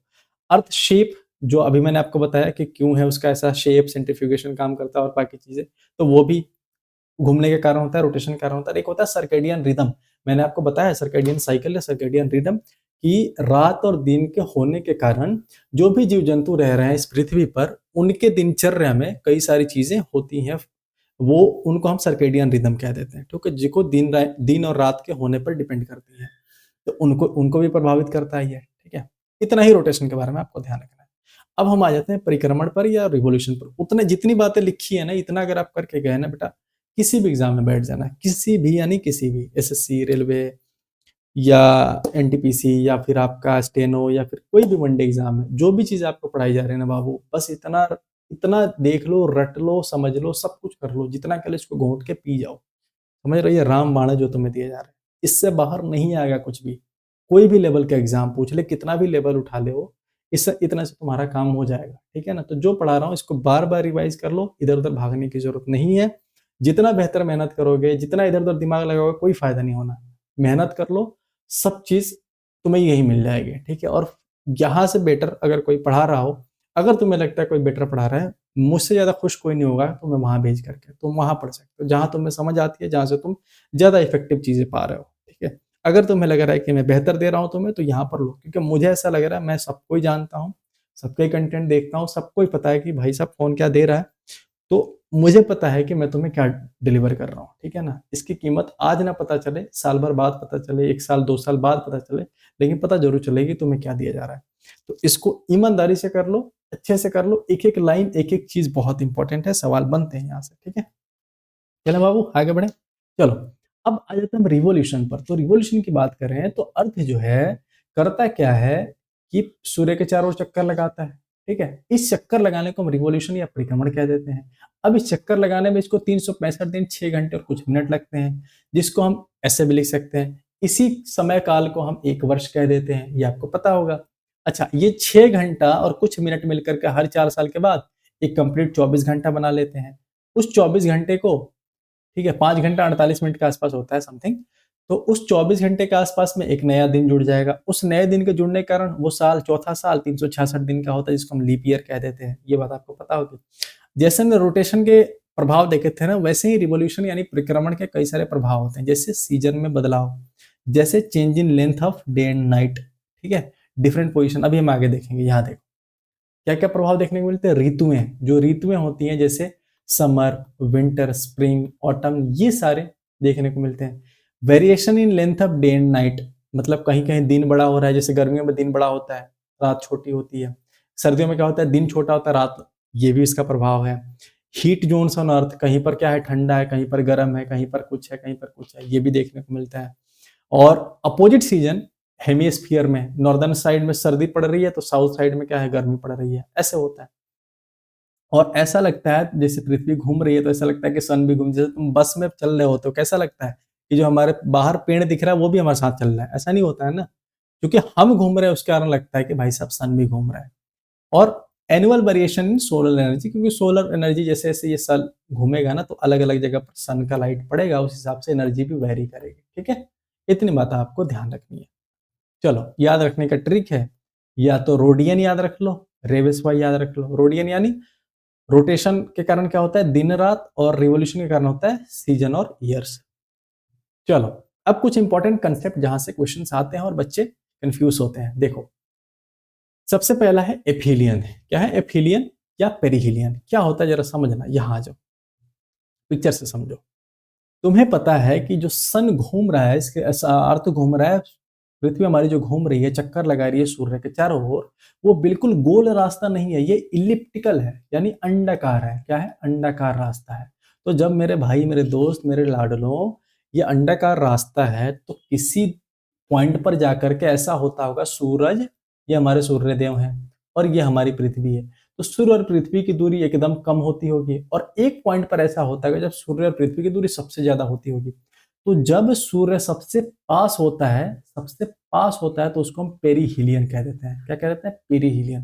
जब इन दोनों के बीच की दूरी सबसे कम हो, या पृथ्वी सूर्य के सबसे पास हो, तो पेरीहिलियन। कब होता है? जनरली 3 जनवरी के आसपास माना जाता है कि होता है। दूसरा, कि जब सूर्य से पृथ्वी सबसे अवे होता है, अवे यानी दूर, तो ए से अवे और ए से एफिलियन, ये कब होता है? 4 जुलाई को। याद रखना है, ये आप देख सकते हो कि इन दोनों के बीच की दूरी कितनी हो जाती है, 152 मिलियन किलोमीटर, और इन दोनों के बीच की दूरी 147 मिलियन किलोमीटर हो जाती है पेरिलियन के समय। यही होता है पेरिलियन और एफिलियन। ठीक है? कहाँ गया, कहाँ गया? हाँ, ये रहा। ये बात मैंने आपको बता दी, 3 जनवरी को होता है, कितना होता है ये भी होता है, और ये भी मैंने बता दिया कि जब करीब होता है सूर्य तो क्या हो जाएगा, ज्यादा बड़ा दिखेगा, ज्यादा शार्प दिखेगा, ब्राइटर दिखेगा। ट्रिक यहाँ पर लिखी गई है जो मैंने आपको बता दिया। उसके अलावा अगर हम बात करें, तो एफिलियन में मैंने बता दिया 4 जुलाई को हर साल होता है, 152 मिलियन किलोमीटर के आसपास दूरी होती है, और इन दोनों का एवरेज निकाल करके हम कहते हैं कि तकरीबन 14.95 या 15 करोड़ किलोमीटर की डिस्टेंस है हमारे सूर्य और पृथ्वी के बीच में। इसमें थोड़ा-सा सूर्य हमारे को डिम दिखाई देता है, छोटा दिखाई देता है, ये हो गया। अच्छा, एक सवाल आपके मन में आएगा कि सर, जब आप कह रहे हो कि 3 जनवरी के आसपास जो अर्थ है और सूर्य है वो काफ़ी करीब होते हैं, सबसे करीब होते हैं इवन, तो हमारे नॉर्दर्न हेमिस्फीयर में इतनी ठंडी क्यों लगती है? जनवरी में तो सर्दी लगती है। तो मेरे भाई, मेरे लाडलों, होता क्या है, 3 जनवरी के आसपास, यहाँ देखो पिक्चर में देखो, एक और पिक्चर तुम्हें दिखाना पड़ेगा। कहाँ गया, कहाँ गया? नहीं है इसमें, देखो। कोई नहीं, यहाँ समझ लो। जो नॉर्दर्न हेमिस्फीयर है, नॉर्दर्न हेमिस्फीयर ठंडी पड़ता है। तुम्हें मैंने एक लाइन यही बताया था कि जो सीजन है वो सिर्फ और सिर्फ किस पे, टिल्टेशन पर मेनली डिपेंड करता है, डिस्टेंस पर, दूरी पर डिपेंड नहीं करता है। ठीक है ना, याद आ रहा है? पृथ्वी के झुकाव के कारण सीजन बदलते हैं, ये बात आपको पता है ना, तो उस पर डिपेंड करता है। ठीक है, तो उससे कोई लेन देन नहीं है। दूसरी बात अगर हम कहें तो अर्थ का जो ऑर्बिट है ये इलिप्टिकल होता है, इसलिए डिस्टेंस अलग अलग होता है, ये भी मैं आपको बता चुका हूँ। आगे बढ़े, चलो। अब एक और शब्द आता है एपोजी और पेरिजी, ये मून के कंसेप्ट में आता है। तो वैसे ये भी कुछ खास नहीं है। जब तुम्हें पता है कि चांद जो है वो क्या करता है, पृथ्वी के चारों चक्कर लगाता है, तो ये भी वैसे ही रास्ते में, अंडाकार रास्ते में लगाता है। तो इसमें भी एक पॉइंट ऐसा आता होगा जब ये पास रहता होगा। तो जब सबसे ज्यादा पास रहता है तो पास वाले को पेरिजी कहते हैं, जब अवे रहता है तो एपोजी कहते हैं। ठीक है, ये आप दूरी देख सकते हो, दूरी इंपॉर्टेंट नहीं है, शब्द इंपॉर्टेंट है। ठीक है, वही बात यहाँ पर लिखा गया है, आप पढ़ना है तो पढ़ सकते हो। ये बातें वैसे मैंने आपको पिछले क्लास में भी बताई हुई थी। खैर, आगे बढ़ जाते हैं, सोलस्टाइस पे आते हैं। सोलस्टाइस का हिंदी होता है संक्रांति। क्या होता है? संक्रांति। इसमें क्या होता है कि सन जो है वो सन से जो पृथ्वी का हिस्सा है, नॉर्दर्न पार्ट या सदर्न पार्ट, ये सबसे दूर दिखाई देता है। कब होता है समझना। समर सोल्स्टाइस, 2 सोल्स्टाइस होते हैं या 2 संक्रांति होती है। एक तो होती है ग्रीष्म ऋतु या गर्मी के दिनों में, जिसको 21 जून को होती है। इसमें क्या होता है कि सन जो है वो डायरेक्टली, उसका लाइट जो है वो ट्रॉपिक ऑफ कैंसर यानी हमारे कर्क रेखा पर पड़ता है। ठीक है, जब ये चक्कर लगा रही है तो एक समय ऐसा पहुंच जाती है जब सन का लाइट डायरेक्टली हमारे कर्क रेखा पर पड़ता है। यहाँ देख सकते हो इमेज में। कहाँ गया 21 मार्च वाला? ये रहा 21 जून वाला, ये रहा। ठीक है, समर सोल्स्टाइस। तो आप यहाँ देख सकते हैं जो सन का लाइट पड़ रहा है ना, ये वाला हिस्सा, यहाँ से ये वाला हिस्सा हल्का लाइट दिख रहा होगा, इधर डार्क दिख रहा होगा। तो ये वाले हिस्से पर लाइट सबसे ज्यादा पड़ती है। ठीक है, ये वाले हिस्से पर सबसे ज्यादा लाइट पड़ती है। तो इसके कारण क्या होता है, देखो यहाँ समझो। कहाँ गया? हाँ, तो इसलिए क्या होता है कि नॉर्दर्न हेमिस्फीयर में यानी उत्तरी गोलार्ध में लंबा दिन होता है। 21 जून सबसे बड़ा दिन होता है। ठीक है, काफी लंबा दिन होता है। और जो रात होती है वो सबसे छोटी होती है, सबसे छोटी। सदर्न हेमिस्फीयर में इसी वक्त क्या होता है, ठंडा पड़ रहा होता है। ठीक है, जब हमारे यहाँ गर्मी पड़ रहा है क्योंकि वहां लाइट नहीं पहुंच रही है। और आगे बढ़े तो विंटर सोल्स्टाइस। ठीक है, ठंडी के दिन में भी ऐसा एक कंसेप्ट बनता है जब लाइट क्या हो, ट्रॉपिक ऑफ कैप्रिकॉर्न पे पड़ रही होती है। यहाँ देख लो फिर से वापस से इमेज, ये देखो ट्रॉपिक ऑफ कैप्रिकॉर्न ये है ना, तो अब लाइट यहाँ पड़ रही है, ये वाला हिस्सा क्या हो गया, छाया में आ गया। तो मेन लाइट यहाँ पर पड़ती है पहले। ठीक है, सन की लाइट यहाँ पर पड़ती है। तो ये हो गया आपका ट्रॉपिक ऑफ कैप्रिकॉर्न पे पड़ने वाला लाइट। ये कब होता है? दिसंबर में, 22 दिसंबर के आसपास। अब इस समय सारी चीजें उल्टी होंगी। कैसे? नॉर्दर्न हेमिस्फीयर में सबसे छोटा दिन होता है और सबसे लंबी रात होती है इसी दिन। ठीक है, और सदर्न हेमिस्फीयर में इस समय गर्मी होना शुरू हो जाता है और हमारी तरफ सर्दी होना शुरू होता है दिसंबर में, तुम्हें पता है।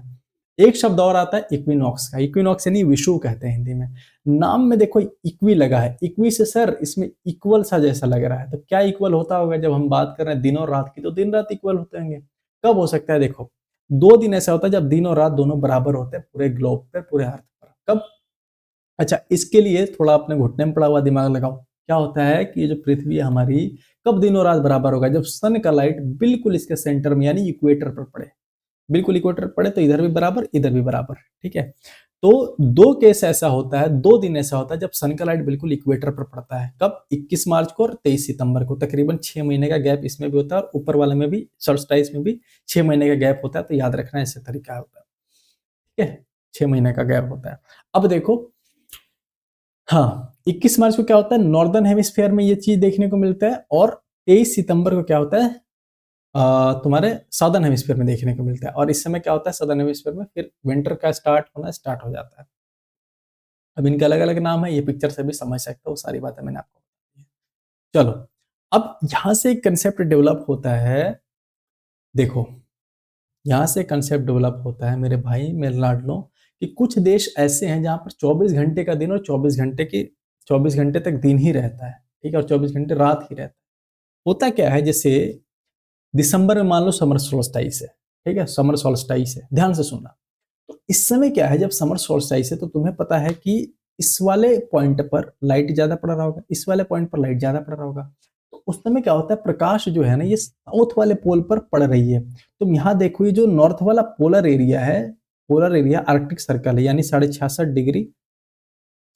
डिग्री नॉर्थ वाला है। 66 डिग्री नॉर्थ के ऊपर हमेशा ये काला ही रहता है। 24 घंटे तक यहाँ लाइट पहुंचती ही नहीं है। तो होता क्या है कि इस पूरे ऊपर वाले एरिया में, नॉर्थ पोल वाले या आर्कटिक सर्किल वाले एरिया में पूरा का पूरा अंधेरा ही रहता है पूरे टाइम, ठीक है।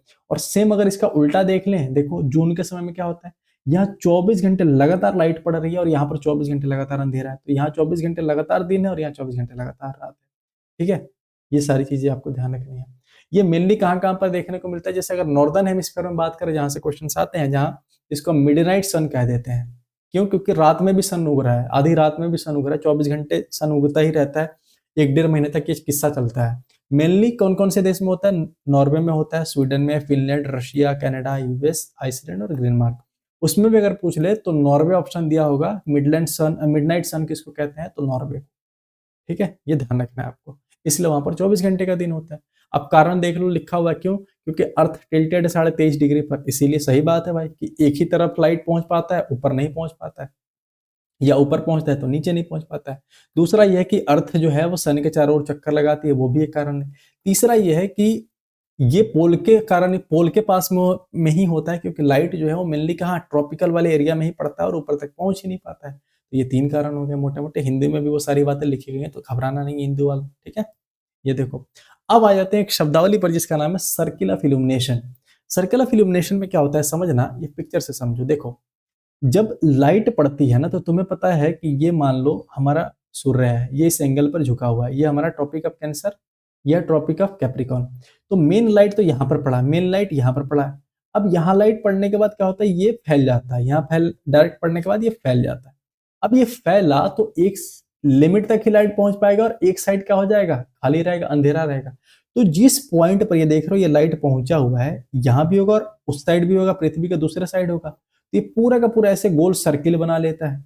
इस सर्किल को, ये देख रहे हो, जितने एरिया पर लाइट आ रहा है और जहां सर्कल बनाई है, इस सर्कल को हम सर्कल ऑफ इल्यूमिनेशन कह देते हैं, जितने में लाइट चमक रही है, ठीक है, जितने में लाइट चमक रही है। जैसे सोलस्टाइस के समय पर देख लो कि क्या है, इस एरिया में लाइट आ रही है, इस पूरे एरिया में लाइट आ रही है, इधर अंधेरा है, सन का लाइट आ रहा है, तो इसका ये क्या हो गया, पूरा का पूरा सर्कल ऑफ इल्यूमिनेशन। वैसे यहाँ पर क्या हो गया, सर्कल ऑफ इल्यूमिनेशन हो गया।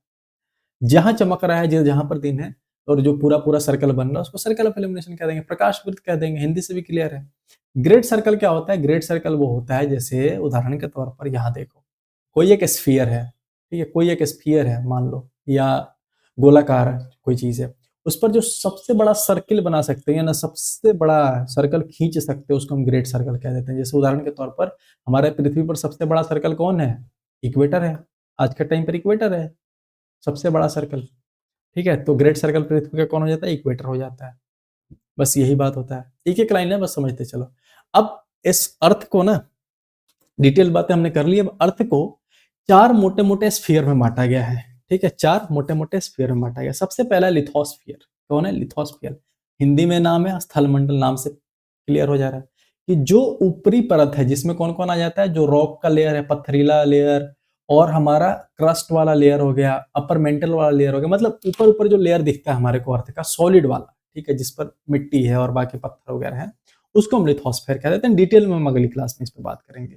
कई बार जियोस्फीयर आ जाता है, तो जियोस्फीयर में पूरा जो सॉलिड पार्ट है अर्थ का, चाहे वो क्रस्ट हो गया, मेंटल हो गया, कोर हो गया, पूरा का पूरा जो मोटा मोटा एरिया है ना, उन सबको शामिल कर देता है जियोस्फीयर या भूमंडल कहलाता है। दूसरा पार्ट होता है हाइड्रोस्फीयर। डिटेल में इन सारे सब्जेक्ट्स को हम पढ़ेंगे अलग से। हाइड्रोस्फीयर, ये बस भूमिका बता दे रहा हूं ताकि अगली क्लास में हम इसको रिलेट कर पाएंगे। हाइड्रोस्फीयर में क्या होता है? हाइड्रो शब्द आते ही मैंने बताया था आपको, पानी वाला एरिया, और हिंदी में तो कंफर्म है जलमंडल। तो पृथ्वी पर जितना एरिया है जहां पर पानी प्रेजेंट है, उस एरिया को हम हाइड्रोस्फीयर कह देते हैं या जलमंडल कह देते हैं। जैसे आपके समुद्र, आपके ओशियंस, ठीक है, आपके ओशियंस, आपके नदियां, आपके झील, ठीक है, जो भी पानी जहां जहां अवेलेबल है उन सबको हम कह देते हैं। अब उसके अलावा अगर हम बात करें तो एटमॉस्फेयर, जो पृथ्वी के चारों ओर एक लेयर ऑफ एयर है, हवा का जो पूरा लेयर है जिसने पृथ्वी को घेर रखा है, जिसमें कई सारे हवाओं का मिलन है, जैसे नाइट्रोजन, ऑक्सीजन, कार्बन डाइऑक्साइड, कई सारे गैसेस मिलकर के उनको बनाए हुए हैं, जिसको हम वायुमंडल कह देते हैं। ठीक है। उसके अलावा बायोस्फीयर, बायो नाम से ही बायो है, बायो मतलब जितने एरिया हैं, जितनी जगहें हैं इस पूरे पृथ्वी पर जहां पर लाइफ एग्जिस्ट करता है या लिविंग बींग रहते हैं, उन सबको हम बायोस्फीयर कहते हैं, जीवमंडल कह देते हैं। जैसे यहाँ पर पिक्चर में देख सकते हो, सारी चीजें यहाँ क्लियर हो जाएंगी। जैसे ये मिट्टी वाला एरिया है, ठीक है, तो ये कहलाता है लिथोस्फीयर। ये पानी वाला एरिया एरिया है, एलिया कह रहा हूँ, बताओ। एरिया है तो हाइड्रोस्फीयर। ये हवा वाला एरिया है तो ये कहता है एटमॉस्फियर। और ये जो जीव जंतु आपको दिख रहे हैं ये कहलाता है बायोस्फीयर। बस इन सबको हम डिटेल में कवर करेंगे, चिंता मत करो। अब कुछ इंपॉर्टेंट फैक्ट्स देख लो। जैसे पिछले क्लास में बताना था लेकिन मिस कर गया था, इरेटोस्थनीज जिसने जियोग्राफी शब्द सबसे पहले दिया था, याद रखना है। इनको हम फादर ऑफ जियोग्राफी या भूगोल का जनक कहते हैं, पहली बात। दूसरा फैक्ट क्या याद रखना है, जितना बता रहा हूं बस उतना याद रखना कि एस्ट्रोनॉमिकल यूनिट्स होते हैं, मतलब ये डिस्टेंस के मापने की यूनिट है। ये क्या है, डिस्टेंस की मापने की यूनिट है। ध्यान रखना, लाइट ईयर समय को मापने की यूनिट नहीं है, डिस्टेंस की मापने की यूनिट है, बार बार बोल रहा हूं मैं आपको। ठीक है। इसमें क्या होता है कि लाइट एक साल में कितना ट्रेवल करती है, मैंने आपको बताया था 3.8 sorry 3 into 10 to the power 8 metre पर सेकेंड लाइट ट्रेवल करती है। मतलब इतना मीटर एक सेकेंड में लाइट ट्रेवल करती है। तुम सोचो ये एक साल में कितना ट्रेवल करती होगी। तो एक साल में ये ट्रेवल करती है 9.46 इंटू 10 के पावर 12 किलोमीटर लाइट ट्रेवल करती है। ठीक है। अब ये पूरे एरिया, इस पूरे मान को, इस पूरे वैल्यू को हम एक लाइट ईयर या एक प्रकाश वर्ष कह देते हैं। और ये डिस्टेंस की इकाई होती है, ध्यान रखना है।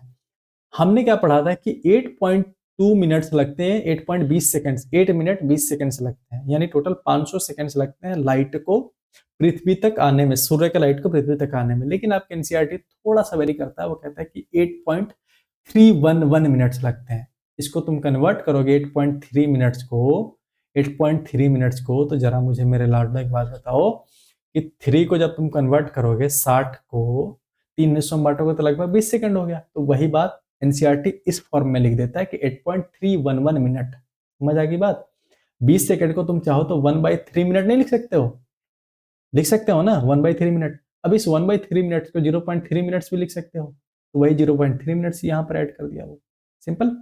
चलो, दूसरा एक यूनिट होता है एस्ट्रोनॉमिकल यूनिट। एस्ट्रोनॉमिकल यूनिट भी मैंने बताया था आपको कि सूरज और पृथ्वी, सन और अर्थ के बीच के डिस्टेंस को हम एक एस्ट्रोनॉमिकल यूनिट कह देते हैं, जो तकरीबन 14.96 करोड़ किलोमीटर या 15 करोड़ किलोमीटर के आसपास होती है, मिलियन में इतनी होती है, जिसको हम एस्ट्रोनॉमिकल यूनिट या खगोलीय इकाई कह देते हैं। तीसरा जो आपको फैक्ट याद रखना है वो है क्या, एज ऑफ मून 4.44 बिलियन पुराना है हमारा अर्थ। ये आपको ध्यान रखना है। एक थ्योरी आती है, गेमो नाम था शायद साइंटिस्ट का, उन्होंने 1800 कुछ ईस्वी में एक थ्योरी दिया था कि मून का फॉर्मेशन कैसे हुआ, कि मून और अर्थ पहले से जुड़े हुए थे, दोनों आपस में जुड़े हुए थे। ठीक है। और उन्होंने कहा कि भाई बाद में क्या हो गया, ये डम्बल शेप में ऐसे बन गए। फिर क्या हो गया, मून ऐसे टूट करके इससे अलग हो गया। अब अलग हुआ तो जब टूट करके अलग होगा तो पृथ्वी पर एक गड्ढा पड़ गया।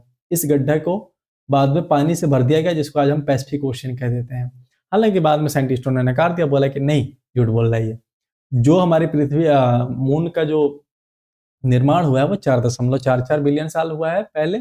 और हाँ, पृथ्वी से अलग होने के बाद ही हुआ है। और कई सारे और फैक्टर्स हैं जो कि काम किए हैं, जो आपके लिए इंपॉर्टेंट नहीं है, उसको छोड़ सकते हो। अब आते हैं रेडियो एक्टिव डेटिंग। मैंने बताया था ना, जिसका मेथड इस्तेमाल करके हम अर्थ का एजिंग पता किए थे कि हम भाई 4.56 बिलियन या अरब साल पुराना है हमारा अर्थ। इसको सबसे पहले अप्लाई करा था आर्थर होम्स ने 1910 में।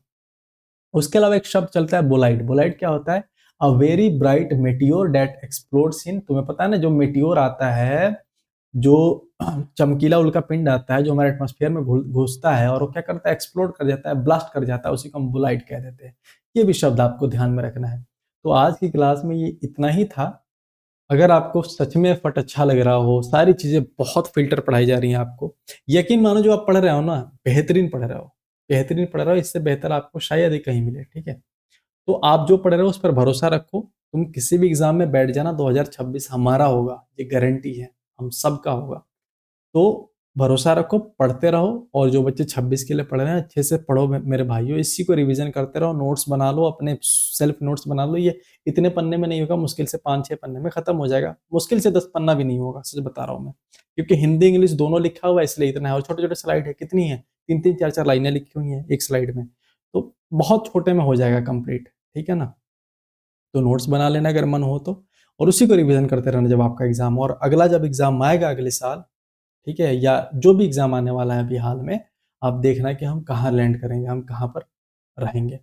और अच्छे कमेंट्स करते हो, अच्छा लगता है, हौसला अफजाई करते हो आप लोग भी, हमें भी एनर्जी मिलती है, ठीक है ना। करते रहो, और कोई शिकायत हो तो तरीके से बोल दिया करो कि सर ऐसी बात है, मैं जरूर सुनूंगा, ठीक है ना। हर चीज आपके लिए है, मैं हर चीज आपके लिए समर्पित है मेरे भाई मेरे दोस्त, ठीक है ना। बस आप थोड़ा सा कायदे में बोलो कोई बात जो चुभे नहीं, समझ रहे हो ना।